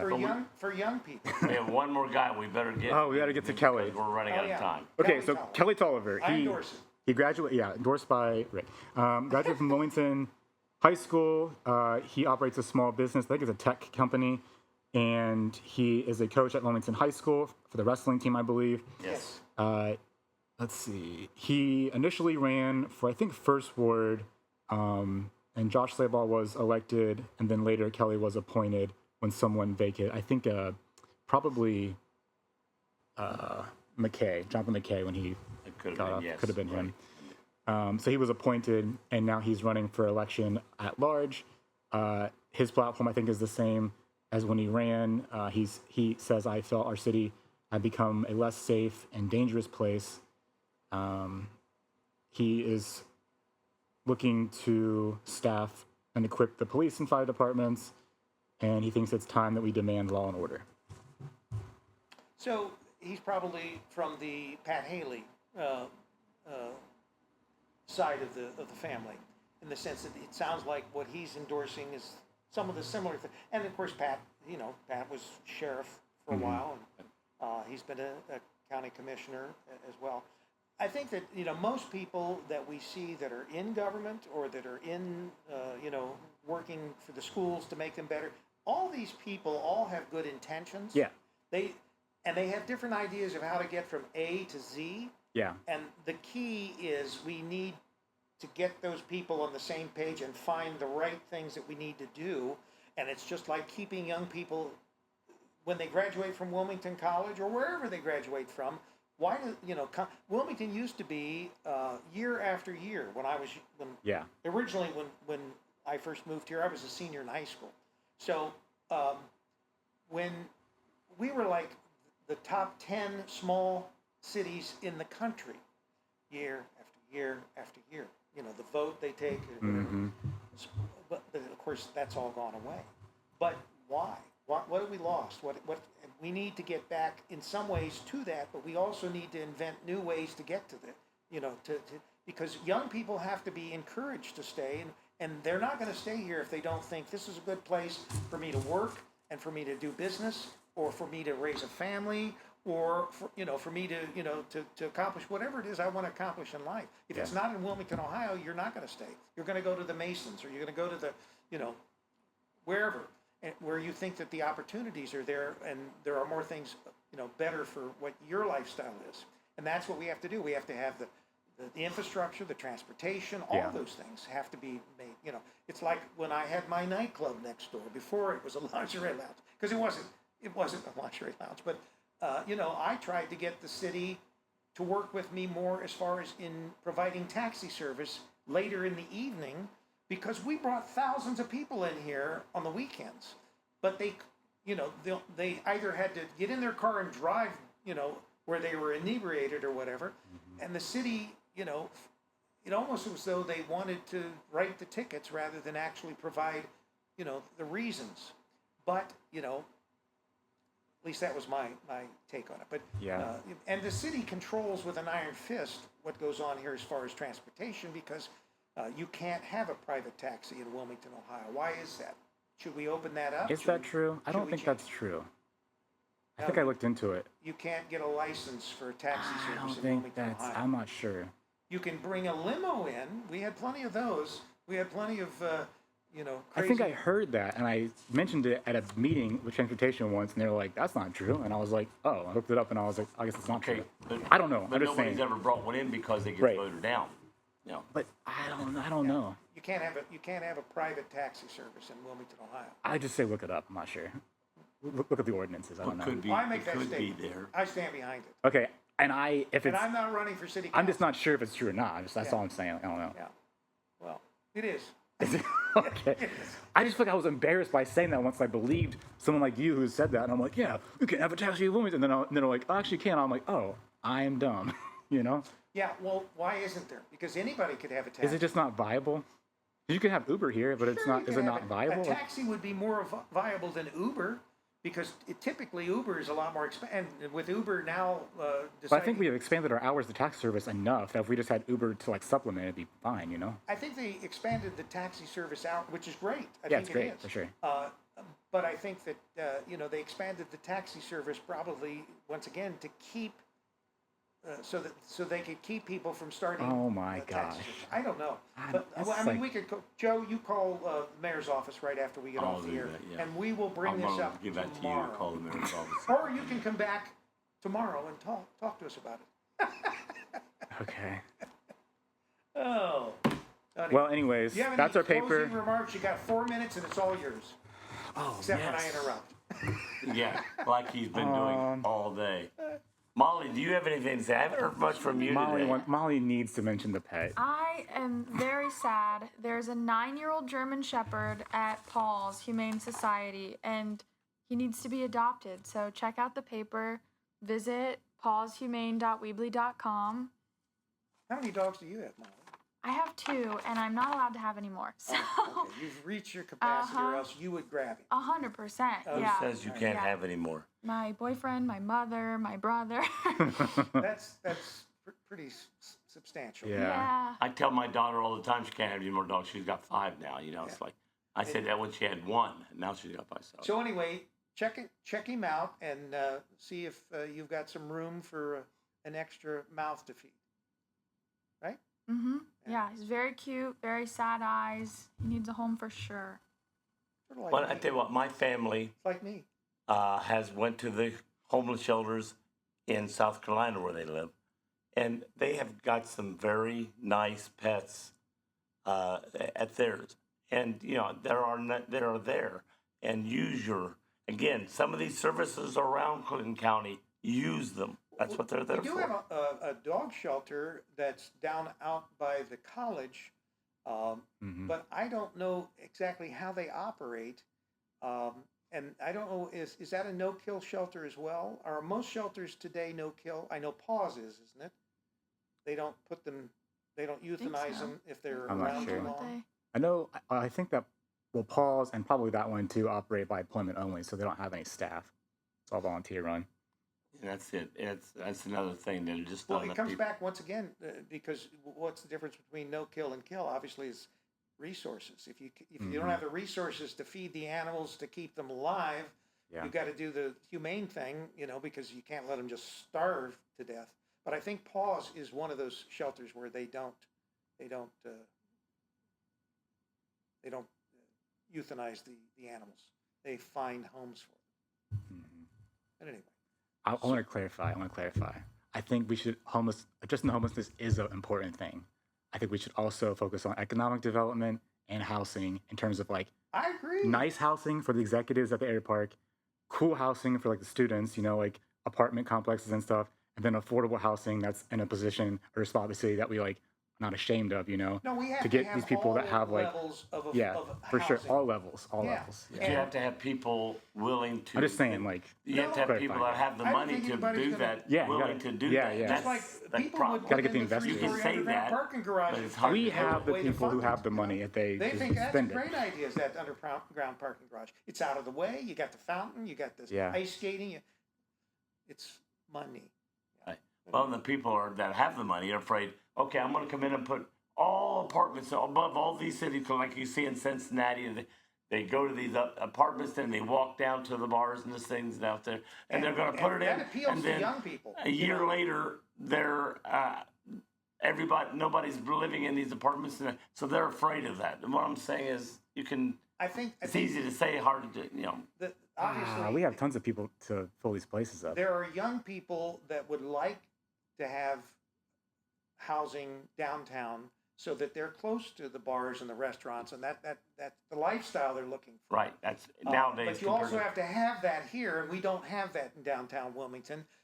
This is our entertainment district, and there's little or no. I mean, you've got tin cap, but we obviously have to have things that young people are going to be interested in to fill apartments if Yeah. they are available and if they're clean and reasonably There's priced. definitely people who fill apartments even now. Oh. The owner of the Larry Roberts is doing a great job of reclaiming a lot of Yeah. downtown, but I should do it faster. But it's yeah, just like with Larry's property across from the courthouse. Yeah. It's empty. yeah. He's not gotten anybody, interested in actually renting the space. I'm gonna talk to him about. I don't know how much he's renting it for. Yeah. But you can talk. I think he's gonna renovate it for you too, which you is can great. talk to Main Street Wilmington. Yeah. And Main Street's was trying to get me to go into the corner space, but that's a better retail space Yeah. than putting in some kind of an office or something. Yeah. That's a prime retail space. So you got to look at that. Well, my satellite is moving, Joe. We're heading out of But time. this has been an interesting conversation. Why we got to have these guys back? Exactly, and we're going to work on that because I think that it's beneficial to them. It's beneficial to us. It's beneficial to Wilmington and the community. Maybe you can come back like 2 days a week. Well, let's not discuss gonna this get on the them. air. Let's wait I'm till just saying out we- loud. Just trying to put us on We- You're blast awfully right here. pushy, Joe. But anyway, all right. I'm pushy. Thank you He's for pushy, both too. coming in, and Thanks. we will pick this up on the other side. Okay. All right. Keep it real, Wilmington. Bye, everybody.